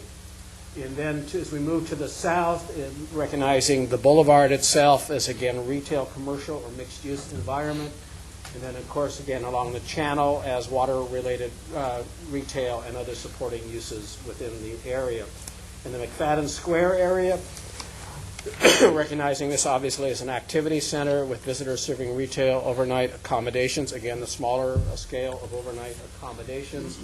To the east along the waterfront, of course, as we showed earlier, there is a mistake in the text. The sub-area F was shown as water-related. As you can see, it's not exactly on the water, so it would be consistent indeed with what is shown for the McFadden Square area as well. We looked at, in the tables you've been provided, we gave you the data on, indeed, each of the three primary sub-areas, Lido, McFadden, and Cannery, but this is a summation of the total changes that would occur from deviation from existing.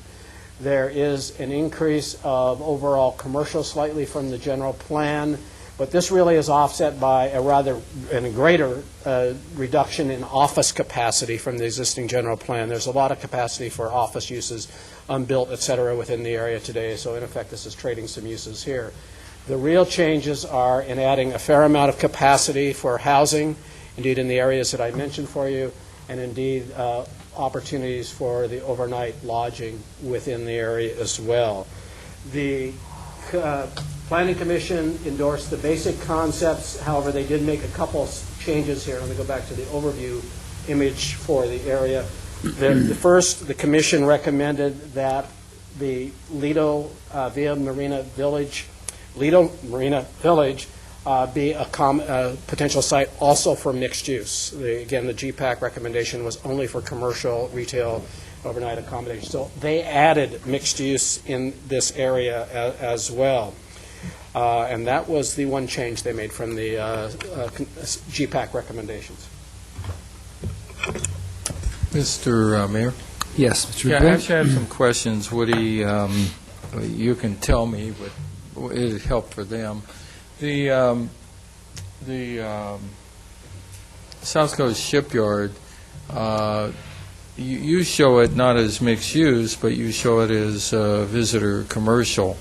How are we addressing that on this? It's. I think that's the error. That's the error. The map lettering system is Okay. correct, but the text lettering is incorrect. Where on handwritten page 28, under uses, Yes. section small f, Yes. where it says McFadden Square east of Newport Boulevard, it calls it sub-area F. That should be called sub-area G. And Okay. it does allow mixed use with residential above retail. Okay. As you know, they're processing 30 units and 30,000 square feet of commercial and office use there. With those changes as suggested by the Planning Commission, I'm certainly supportive of the proposals that's presented here. I think Lido Marina Village, perhaps that was a mistake, I don't know, but I think mixed use should be a consideration in there. And for council in general, and it's more of a question, our City Hall project is in there. Is there any need to change anything here at City Hall? Yeah, that's just a question. I don't see any reason to. Okay, just an observation, nothing else.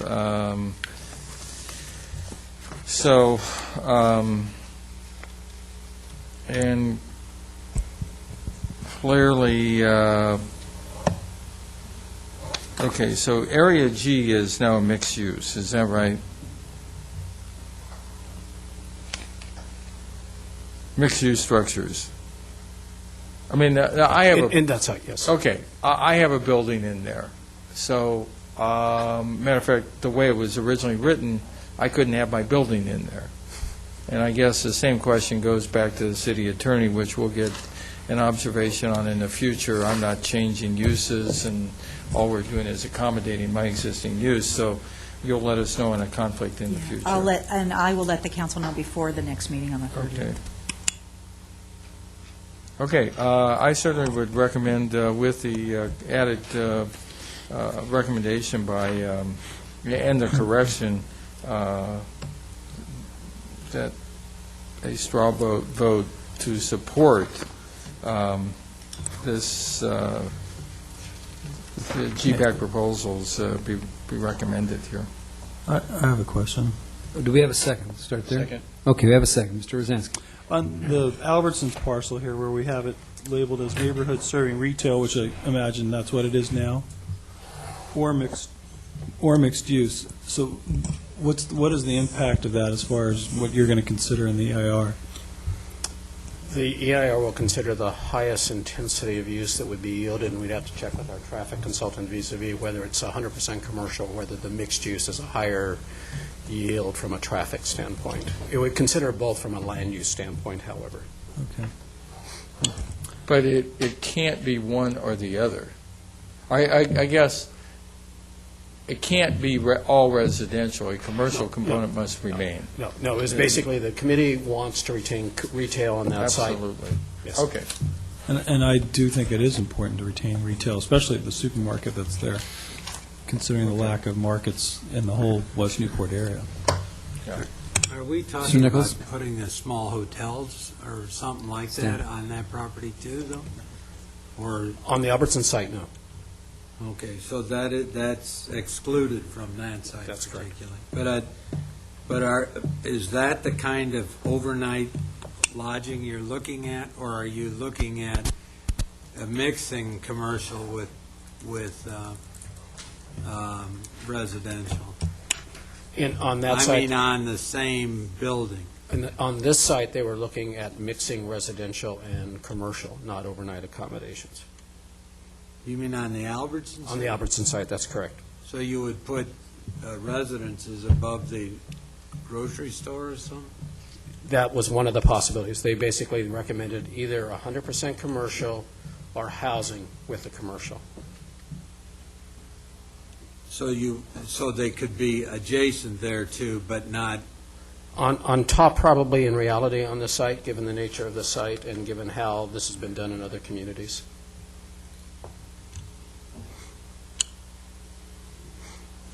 Any other, Mr. Selich?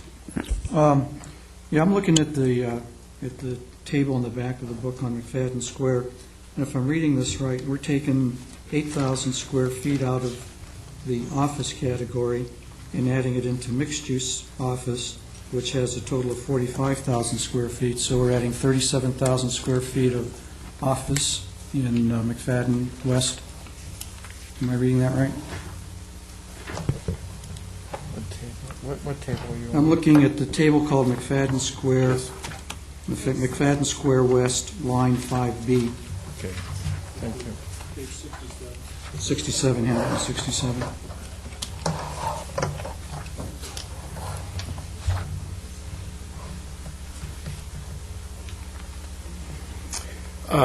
The recommendations for McFadden Square are, as I see, from the deviation from the existing general plan, the recommendation is consistent with the existing general plan all the way across. It is, okay. Well, I must be, On the east side. no, I'm talking about the west side. I'm on the west side. Okay. On the west side, there's a net reduction of about 8,000 square feet in office use. Right, but you're adding in 45,000 square feet of office in a mixed-use format. Am I reading that wrong? That's in the, but that's also offset by reductions in other office square footage, so it's a -8. Let me check that number for you, Ed, because I need to look at that number.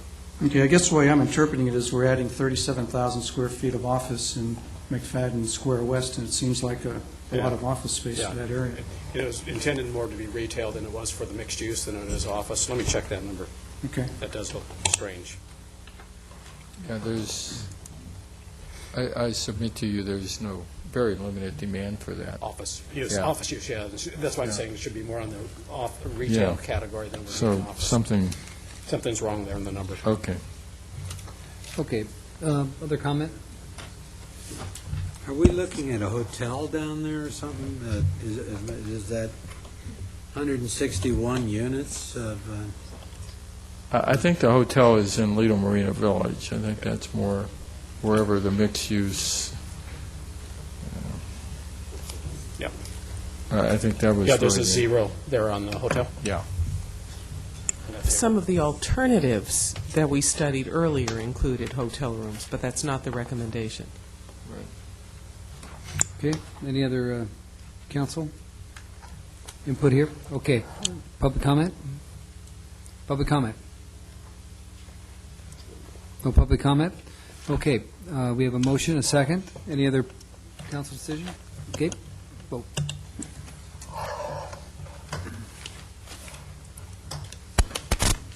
Councilmember Nichols abstaining, the motion, straw vote carries. Okay, the next area that we got through with the, go through this fast here. The next area that we got through with the commission was the Balboa Village area. Conceptually, this is a recognition of the issue and concern about having too much commercial capacity within the area and actually having some of the commercial fragmented away from the core and dissipating the activity within the village itself. So the recommendation from the GPAC first looked at those parcels that were outside of the immediate core of the village, these individual parcels shown here upon the boulevard, and basically recommends that those areas be reclassified to accommodate a residential use that was of comparable density to the adjoining parcels. Is the first recommendation, so you begin concentrating and reducing commercial capacity within this area. The second recommendation was to indeed recognize the waterfront orientation of the units on the bay and the harbor, indeed focus upon water-dependent visitor-serving uses within the area. The third recommendation then was on the interior core, basically recognizing these areas as the opportunity for, again, similar uses, the retail serving uses, but also complement that with the additional housing, again, mixed-use opportunity, creating an intense customer base in the area, again with some small overnight lodging facilities shown within that area. The net result of these recommendations in the tables, as you will see here, is it's a reduction of overall commercial capacity beyond what was going to be accommodated by the existing general plan. Not that the existing general plan was creating massive amounts of additional capacity, only 14,000 square feet, which is about a quarter of a grocery store. Using grocery store as our model here, as our benchmark, but a very small increase of commercial. Reduction in office, because there is actually, interestingly enough, in your existing general plan, there is over 60,000 square feet of capacity for additional office use within this area, so there's a reduction indeed from that.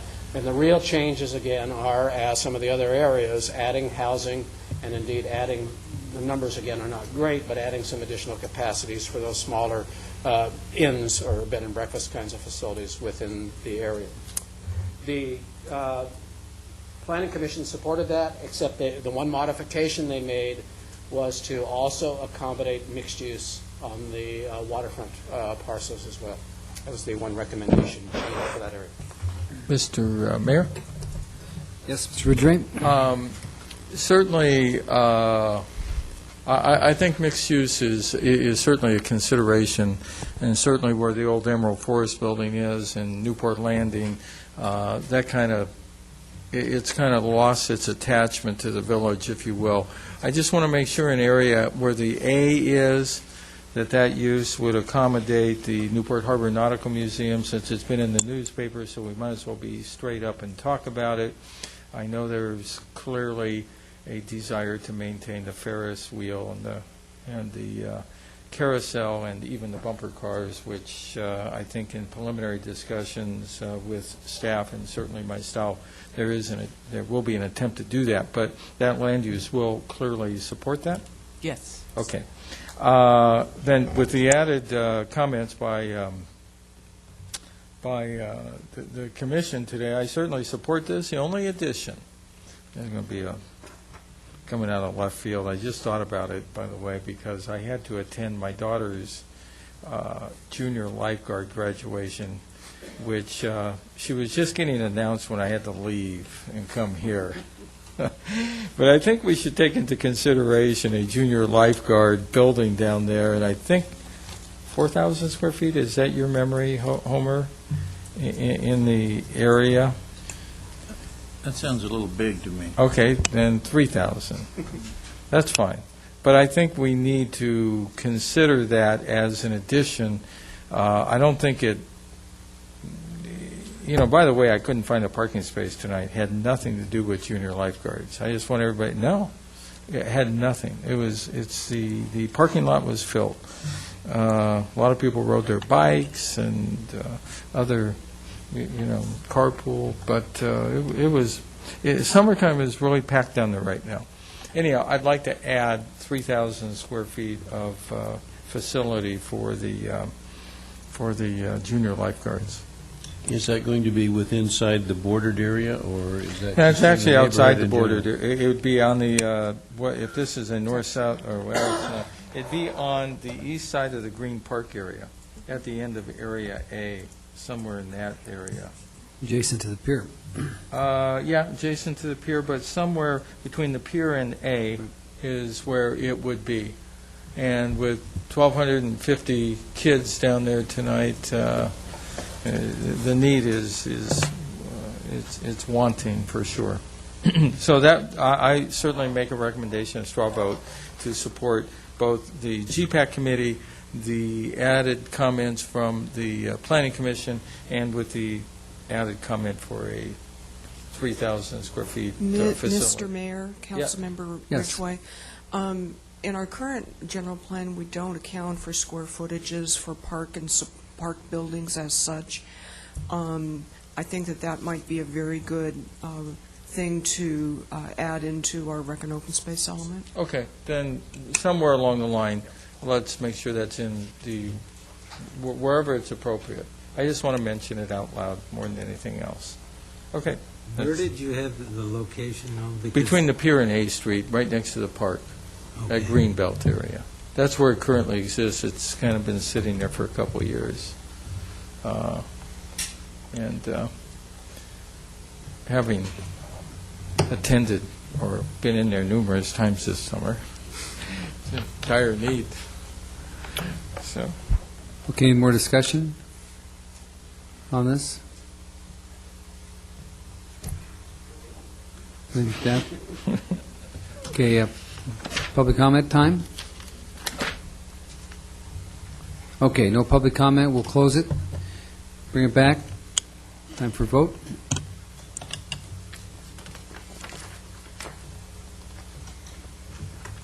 Straw vote carries. Thank you. we're really moving. Okay, the last area that the commission got through today was the Mariners Mile area. This location is divided into a number of sub-areas. First, regarding the water frontage, the bayfront, the recommendation was for commercial, marine-related institutional uses within the area. I'll come back to that area because that's an area in which the Commission made a recommendation for a slight modification to that as well. This was an area in which housing had been considered and actually was addressed by the Commission, and I'll bring that up. But right now, the GPAC recommendation was no residential on the water side, strictly commercial, marine-related supported uses, et cetera. On the inland side, recognizing two major 100% commercial areas, basically up towards the bridge, and then to the south, to the east end, this is a narrow strip. I did see many other types of uses, residential not being suitable within this location, seeing this as a commercial corridor, as a commercial node in this area. In the intervening areas in sub-area C, right below the bluffs, or right below the hill, first, before we talk about that area, the whole frontage along here was recommended for a commercial use. So wherever they do talk about, or the committee does talk about mixed use, you'll hear in a moment, the frontage always along the Coast Highway was recommended to be a commercial component. In sub-area C, we have indeed an area here that it has some uses that are not only highway-serving uses along the highway, but also to the people who live above. So the notion was to reinforce this by the opportunity for retail, neighborhood-serving uses, and indeed towards the back, the opportunity for mixed-use buildings that have housing above lower-level retail, provided that that mixed use and that housing was not at a height that would interrupt the view sheds from indeed the bluffs above. They were, if you're back far enough, the idea was if you tuck them towards the hills, you would not interrupt the views. Sub-area D was treated similarly in the standpoint that the frontage would be allocated to a retail commercial function, but the rear portions of the properties, as the GPAC saw them, had the possibility to be used for not just vertical mixed use, but ground level mixed use as well within that area. So in both C and D, they're talking about the potential addition of housing, tucking units back from the frontage as well. Go through that one real fast. The differences with the Planning Commission and how they responded, and let me get out the actual precise wording, was to make they basically accepted the recommendations for sub-areas B, C, and D. And they also recommended a deviation for A, and I'll just quote you the change here, that the bay frontage properties would accommodate marine-related visitor, serving retail, commercial, residential, hotel, institutional, recreational uses, as well as, and this is a change, as residential uses. So they basically changed this to allow residential uses here, with a caveat that 50% of the area would have to be restricted to marine-related and visitor-serving uses. So they're saying there still needs to be a percentage, even though we're allowing residential in this area. There still have to be at least a half of the area that's set aside for the commercial uses, restaurant, hotel, institutional uses, and that would be considered on a project-by-project basis for its appropriateness. The Commission wrestled with how much. They didn't see the entire area as being designated for residential. They did see the possibility in certain cases, recognizing that there may be certain pieces of property in and of themselves that may be and provide the opportunity for housing within the area as well. Is the Balboa Bay Club considered to be a marine-related use? I believe so. Visitor serving is it not? The hotel portion. Hotel portion. Because that's an awful long piece of frontage to be included in making the determination on the 50%. Yeah, we should divide that up and show the residential. I think that since it already has some residential, that ought to be eliminated out of the 50%. The recommendation by adding the housing on the coast side, and they considered a mixed use, but I did use the term mixed use because they considered it to be a horizontal mixed use, because they also specified that that would be in the height limit, 26-foot height limit that prevails for that area, so no change in height limit. But let me basically mandate the horizontality. Let's not jump over that. I'm unclear, Mr. Webb, but are you saying that Bay Club should be a own statistical area rather than, because it itself could constitute 50% already? That's right. You know the issue, staff? Yes. To break out the Bay Club and then let the 50% apply to the balance. Well, there was, I thought, one more criteria that the Planning Commission applied to allowing residential on the bayfront, and that was that it should be on parcels with a frontage of 200 feet or more. So as Mr. Tesher mentioned, it's a parcel-by-parcel consideration. So if we look at the entire Bay Club property, it already has residential and hotel on it. I think the real question is for the remaining properties. And the Commission was mostly interested in considering this for the Ardell property, which has long sat vacant, and then also as a future possibility for the commercial property that's fairly large just to the west of the Ardell property. And I think that was why they came up with the 200-foot minimum. So again, in summation of the impacts before the Planning Commission recommendation was the recommendations are for overall reduction in commercial from the existing general plan capacity, a reduction in office, and increases in residential. If we basically reflect the Planning Commission's recommendation, I suspect that the yellow would be higher here because we're adding some additional capacity for residential on the coast side, and you would be reducing somewhat more, a greater amount of the commercial capacity. Question, Mr. Nichols? And what is the length of the Ardell property? Or does it need to be combined with the other? It's over 200. Oh, yeah, it's over. That's my question. It's way over 200. So that property would be available for residential, or we would be allowing A that? mixed use. 50%. Wait, is it 50% per, so if the Ardell property were set up and come in, they would have to provide 50% of their property as marine-related uses, or does it have to have an aggregate of 50% marine-related uses across the entire length of the Mariners Mile section, say north of the, north and westerly of the Bay Club? It's parcel by parcel because it's 50% of the square footage. So Okay. you're saying And I- 50% of the square footage of every parcel Yeah. that uses residential is going to have to be marine-related uses? Well, not just marine-related. Marine-related, visitor-serving, retail, commercial, restaurant, hotel, institutional, recreational. Okay, does that include, restaurants are part of Yes. marine-related? Yes. Spas, would that be part of marine-related? Visitors serving? Visitor-serving, yes. Yeah, okay, so Well, that's especially what, if it's connected with a hotel. I would think if it's Well, a a small day one. spa, it might not be. well, okay, I just want to get clarity, because strict retail, commercial retail is very difficult without the added definition in there. Okay. I'm clear on this. It's not marine-related uses, 50% marine-related uses. It's 50% of that entire list of uses. Marine-related and the various And. visitor-serving uses. Okay. Now, commercial is considered in that, or just commercial that serves visitor-related or marine. Marine and visitor serving. So the use of this property is not very clean, in other words. It would have to have multiple occupancies on it in order to, in other words, it could not be more or less a resort hotel unless the spa were the maximum or something. It could be completely marine-related and visitor serving. It's only if the owner wanted to have residential that the 50% rule applies. It could be anything more than 50% in the marine-related and visitor serving. Okay, so he could have 50% R1 and 50% hotel. The commission did not talk about what density of residential, just the height.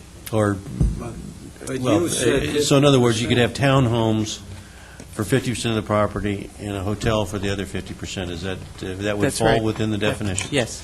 Okay. Just a quick question, would timeshares be allowed on this property under the way this is proceeding? I think it's visitor serving. Okay. Mr. Rosansky? Can you enlighten us as to why GPAC did not want residential on the Bayward side of the highway? There was extensive discussion about commitments to preserve the area in its entirety, and they were looking at a balance of areas that might be likely within the city to be marine-related, water-related uses. I know there was some concern expressed at the public workshop that there was some question about the viability of those uses, but the committee felt that and voted to restrict it to visitor-serving marine-related uses. And there was a debate, obviously, within committee. I don't believe it was a unanimous vote, but there was a debate. Thank you. Was there, on a broad bay water-related focus, if you consider visitor-related equal to marine, there's not going to be any marine left, because the marine can't pay what visitor serving will be, then what happens to all the boats that have to be serviced, the 10,000 boats that have to be serviced in the harbor? Did anybody address that? That was, well, I'll just say that at the Planning Commission meeting this afternoon, there was a representative from the Harbor Commission who articulated that very concern, and it was, in effect, it was addressed only by the fact that they heard the testimony. Well, in other words, they didn't go along with it. They didn't go along with it. And they did not recommend that there be solely a marine use area anywhere on the bay. It's not part of the general plan presentation at this point, is it? As of yet, they have not made that recommendation. That's correct. Well, no one has. Well, indirectly we have, Mr. Mayor. I would just make a comment. This whole marine use concept, since I was on that committee for years, and we as a city, and John, you were part of the committee, you and I, did by zoning limit basin marine to only a marina or a visitor or a boat marina use. So we arbitrarily did that. So on a piece that the city owns, we have created a situation where for at least the life of that lease, it is constrained to a boatyard and then the marina adjacent to it. So there aren't, let me say the demand for the boatyards, despite what was said today, is not as high as it was years ago. Some boats are much bigger. They can't be accommodated. Larson's Shipyard couldn't accommodate. Even Balboa Boatyard could not accommodate some of the larger boats. It's just, you have to go to Long Beach, you have to go to L.A., you have to go to San Diego. So the boatyards our boats are adequately being served despite, and I know some of my friends on the committee will attack me, but or certainly criticize me, but I would just say generally, the general population of boats in this harbor are being serviced very well. Well, I guess my concern is that they may be well now until Lido Shipyard goes out of business, Larson's goes out of business, the only anybody left in business is going to be the city's own yard, Basin Marine, and I don't care, I mean, that is insufficient capacity, and the problem is if we don't address it now, there's not going to be anything left. And if that's not a concern for the council, that there aren't, we have a harbor, a recreational harbor, and we're not going to provide any marine services, then the market is going to drive those services out of the harbor, because there's no way they're going to compete on a commercial or residential basis for value or rent or cost of occupancy, and that's the concern. So until we make the judgment that Basin Marine, which, by the way, has a percentage lease with the city that operates on city property, is the only boatyard left, then we better know what we're saying, because if we do this in the next 20 years, there's not going to be any marine services left, because they'll be priced out of the area. I'm just making the comment because this will be the market outcome, just because of the value of the bayfront. And if we're ready to make that call, then the market will do the rest. And I think that was part of the discussion at GPAC, but didn't carry the day. I don't know what the vote on this area was. Mr. Mayor? Yes. I'd also suggest, while I think your comments are well taken, Marine Services, and certainly within the harbor element, do have some language that would like to maintain and protect them in the future. The question right now before us, and I want to get it back focused, is the Ardell property and Mariner's Mile, which I don't think is a good place for for what I call an industrial use. If you really go to a boatyard, you'll know what I mean. So there are two things happening here, but I think we should refocus. I think this is good conversation, and I, for one, don't think that a boatyard is an appropriate use in that stretch of land. I think we can do much higher visitor serving for the California Coastal Commission, and certainly if we ever are successful with a boardwalk along there, then the boatyard is mutually inconsistent with that walkway. And so I would ask that we table, or unless you think it's appropriate, table the matter for boatyards for a future discussion. There are certainly other geographical areas where they should be, the discussion tonight should be focused. I just don't think it's here in Mariner's Mile. No, I'm not looking at Mariner's Mile. I'm just looking at what's left, because I didn't hear it addressed in all these other areas, and I think we're running out of bayfront to talk about. And that's my point. It brought to my mind that we haven't left anything for the marine services here, and if that's the direction the council wants to go, then that's what will happen. But I'm just saying this is the point to address it. I'm not saying it should go here, but it also, just by mathematics, we're down to probably the last stretch where it might go. So if that's not the council's decision, that's fine. So I would agree with Councilmember Ridgeway that it really does not fit in the, let's say, underdeveloped sections of Mariner's Mile at the present time. I think that if we're looking at other areas, that we need to perhaps go back and look again maybe at the Cannery Village, McFadden Square waterfront area. But again, I think that what we have out there would allow the marine-related uses. All right, then, I guess the question tonight is how we're going to prepare this environmental impact report. The question to staff is, if there is not a specific marine area, or if they thought there would be, there might be at the end of the day, does it have to be part of the environmental impact report so that the environmental impact report is properly prepared? Just because that type of use generates dust, fumes, et cetera, that have environmental impact peculiar to themselves. I think for purposes of a general plan, EIR, just the fact that we have designated areas for retail and marine commercial, and there are a few of those areas on the peninsula that, will cover the traffic generation impacts well enough. The air quality would come later for a specific project, I think. Great, thank you. Without Councilman Daigle, you were first. Without a density assigned to that property, how can you do or how will you do the traffic analysis? With the density assigned, let me just indicate there was a density assigned to the residential area of 18 to 22 units per acre. Okay. And so we'll be using that number. Okay. Mr. Nichols? My question is sort of off the wall. I understand that this area along the bay there was deeded to the city with restrictions by the Irvine Company back in 1937.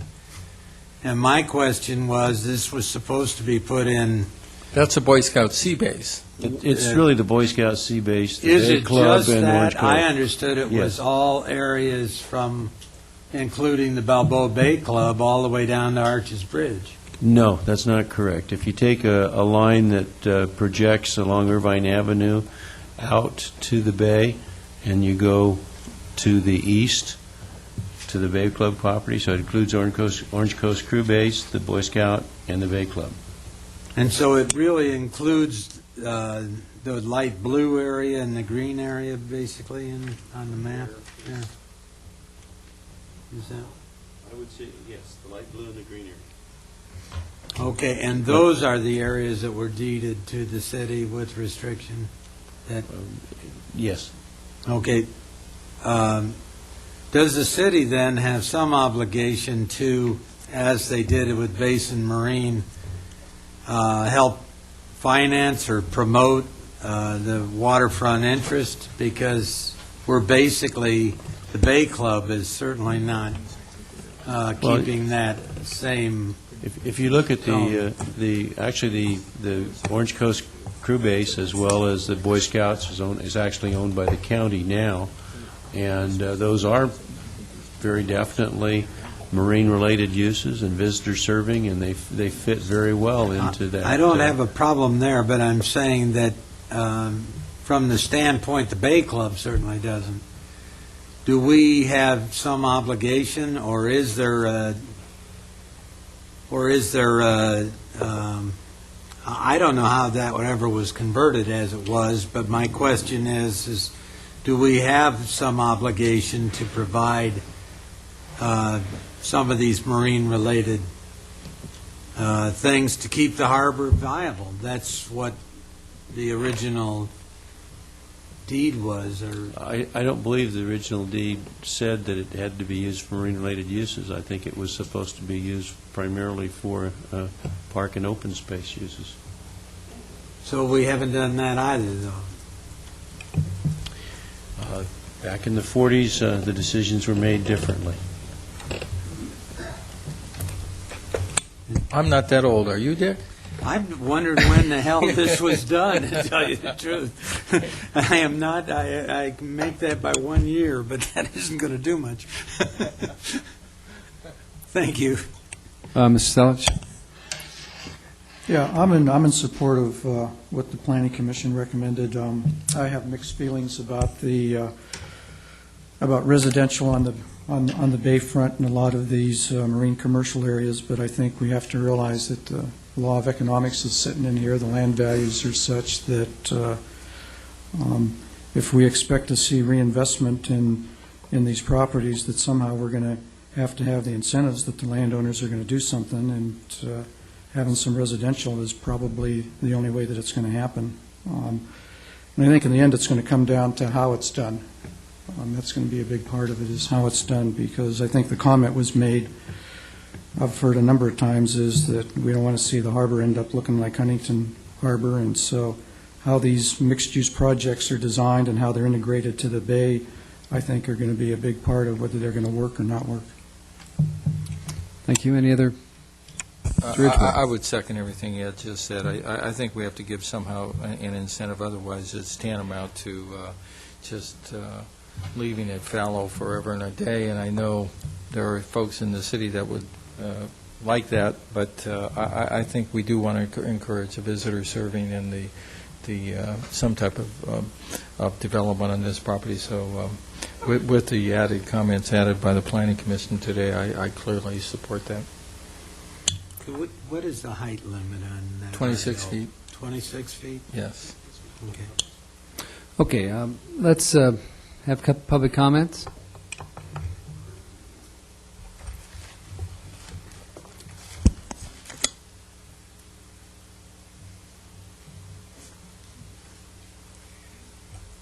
Good evening, Mr. Mayor, members of the council. My name is Carol McDermott, and I am representing the Ardell property in Mariners Mile, as well as the property next door, in working with those two property owners, also with the Mariners Mile Business Owners Association. We very much appreciate the recommendation of the Planning Commission, because we too feel that the revitalization was one of the goals of this general plan update for areas like Mariners Mile, and nothing has much happened on the Bayside in the last 15 years, and it really takes that incentive of the residential, as you've articulated so clearly, in order to make that possible. But we do agree that it's going to be on a parcel-by-parcel basis. It's going to be that which will balance all those competing objectives and the balancing provisions provided and required in the Coastal Act. And I think the Commission was careful in understanding that this is a special area and that it is not very conducive to a heavy industrial use, but that there are other kinds of facilities that can meet visitor serving and coastal objectives in conjunction with the residential. So we very much in support of that recommendation would appreciate your consideration as well. Thank you. Thank you.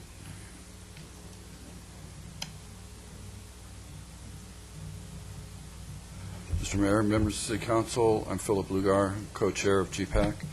I did want to make some comments regarding our controversial issues as far as the residential along the Bayside is concerned. While it was very controversial and it was voted down to allow residential along the bayfront, I feel that because I sat on the subcommittee as well, there were a lot of I think maybe misunderstanding as far as height, view, traffic, circulation in and out of the residential areas. We did receive presentations from the property owners. I still feel that there was maybe a little bit of a misunderstanding as far as the height and view corridor was concerned. Some of the positive things that were talked about were the pedestrian walkway. That was very positive. Everybody was happy about that. And how that would relate to residential, we didn't know, but we thought that it would be a good thing. I feel that as far as the inclusion in the EIR is concerned, I don't think that my committee would object to that at all. I think it would be a good thing to study and bring to light some more information for us so that we can make a better recommendation. Thank you. Thank you.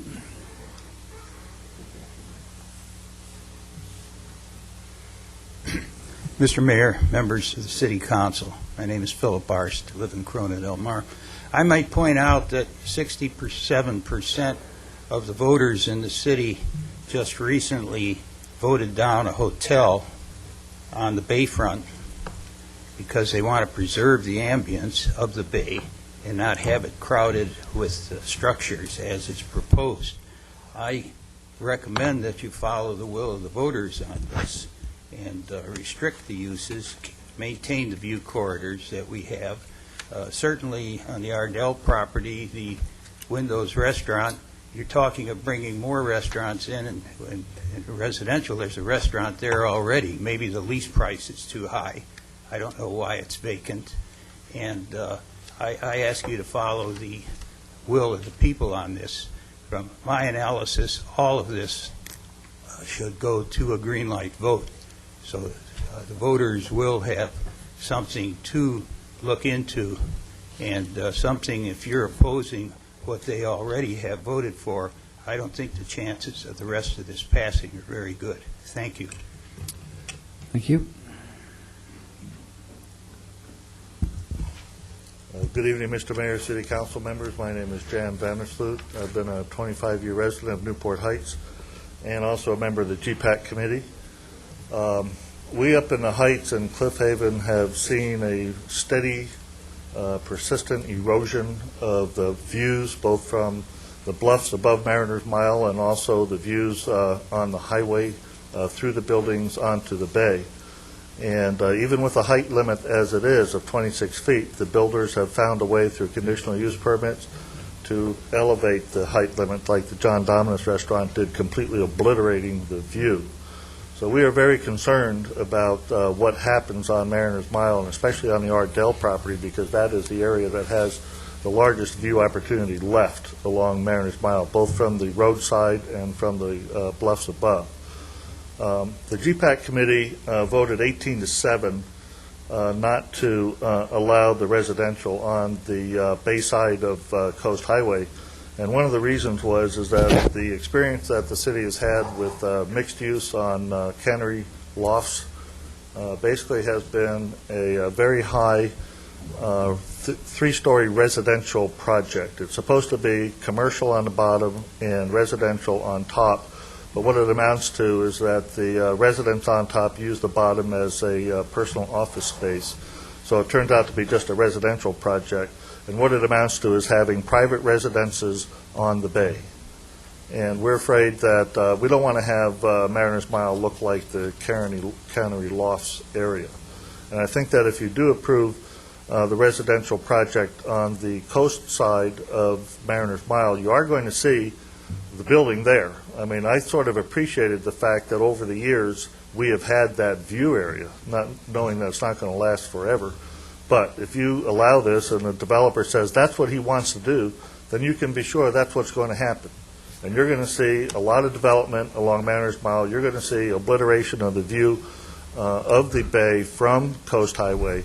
We've already had substantial blockage of the view by the Bay Club and the terrace apartments there.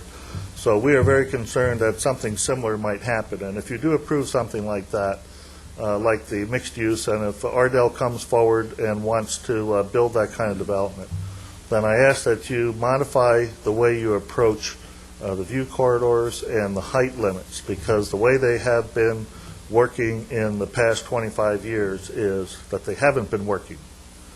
The views have been obliterated. And we don't want to see more of that. I mean, we only have this area left along Mariners Mile. We don't want to see it totally gone. So I ask that you might include this in the EIR, but I ask that you go for a less intense development in Mariners Mile for the future of the people of Newport Beach. Thank you. Thank you. Any other public comment? Okay, I'm going to close public comment. Bring it back. Do we? No, come on up. Good evening, Mr. Mayor and council people, council members. I'm Mark Merle, 2439 West Coast Highway. I just had to stand up and tell you that it's a tough area that we have in Mariners Mile. I've been involved for 8 years down there with various committees trying to revitalize the area. We very much want it revitalized. We don't want to eliminate any specific use along there. We have a challenged area that a lot of different factions of the city want to see revitalized. We have a boardwalk that we'd like to see. We have a village concept that we'd like to pull together. And all we're asking for is that the EIR include residential as a possibility on larger parcels. We have properties that are multi-generational in Mariners Mile that haven't changed hands for 50 years or longer and may not change hands for a long time. To assemble 200 feet of frontage on Coast Highway, there are probably less than 5 people that have the chance to do that. And I don't think all 5 of them are interested in doing that. But with the restrictions that the Planning Commission made, greater than 200 feet of frontage, honoring the height limit, which I don't think anybody that I've heard of in the last 8 years has talked about anything higher than what the existing height limit is, and 50% maximum. So at least 50% for other uses, hotel, retail, commercial, marine service, all of the other uses. We just think it makes sense, and we would just urge that you would make that consideration, take that into consideration when you make your decision tonight. Thank you. Okay. Any further public comment? Okay, I'll close public comment. Staff, you have any comments on this? Okay. Yes, Councilman Daigle? Yes, I can support the recommendation of the Planning Commission. I think that also protecting the views is very important in how we look at those view corridors. But when you look at the ambiance of the Ardell property, the ambiance today is a boarded-up building. And I think that is not something that we want to continue to see. So I think our efforts to revitalize that area, I think, are long overdue. Okay. Yeah, Do we need a motion on that? Well, it's your district. Okay. No, if you care to. Well, I would like to support what the Planning Commission has come up with their recommendations. One comment related to when you look at the basis for recommendations that is in our staff report here, it does indicate that whenever this was looked for, like for instance on item 4, it says 83% of the workshop participants supported the development of housing in Mariners Mile. They were evenly split between those who believed that the housing should be located on both sides of the highway and those that wanted to limit it. So I think there's a substantial amount of support for housing out there. I think as far as views are concerned, I'm not sure that you're going to have any different view considerations with housing on the bay side than you would with any other visitor-serving marine-related use, because it depends on what we approve related to the development. A marine-related visitor-serving use could block just as much view as a single-family or not single-family, but a multifamily residential use. So I think that it's a matter that we have to look at carefully in those development processes. So I would move that we go forward with the Planning Commission recommendation. Okay, here's a motion and a second. Okay, we have a second. Let's have some more discussion. My only comment, Mr. Webb, I support it. I just want you to, this is not just staff recommendations, this is GPAC recommendations, so I don't want to discount GPAC in this process. And I know you meant that, so, okay. Okay. Anybody else? Mr. Selich, you want to comment on this? Okay, ready to vote? Okay, let's vote. Straw vote carries.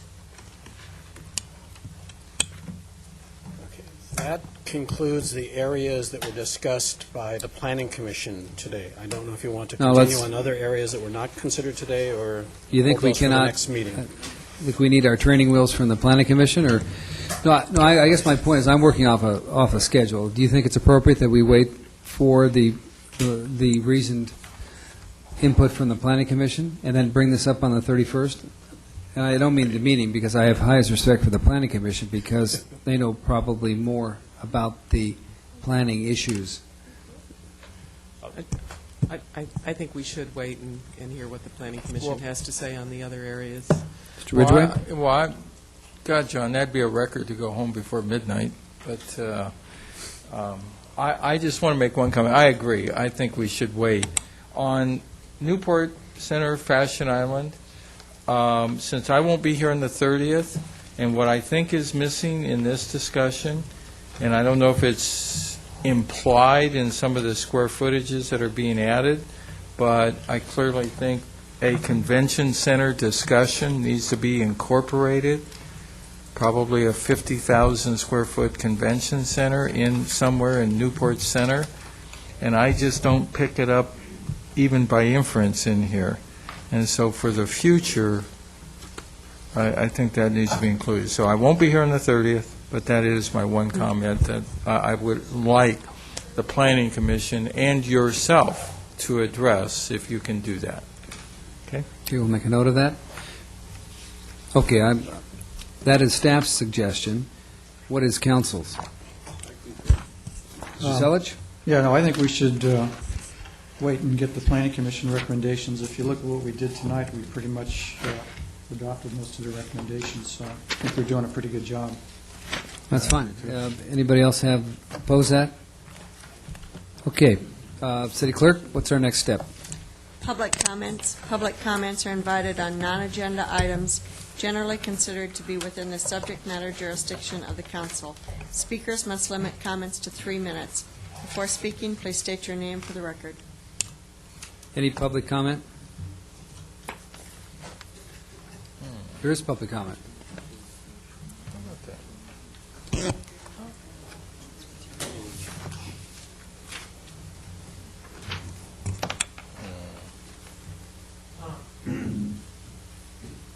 Thanks for allowing me to speak. Maybe I can just put this up right here.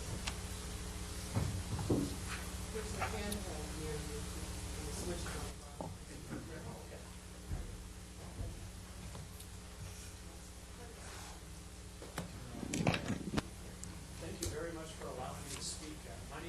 Terry Welsh.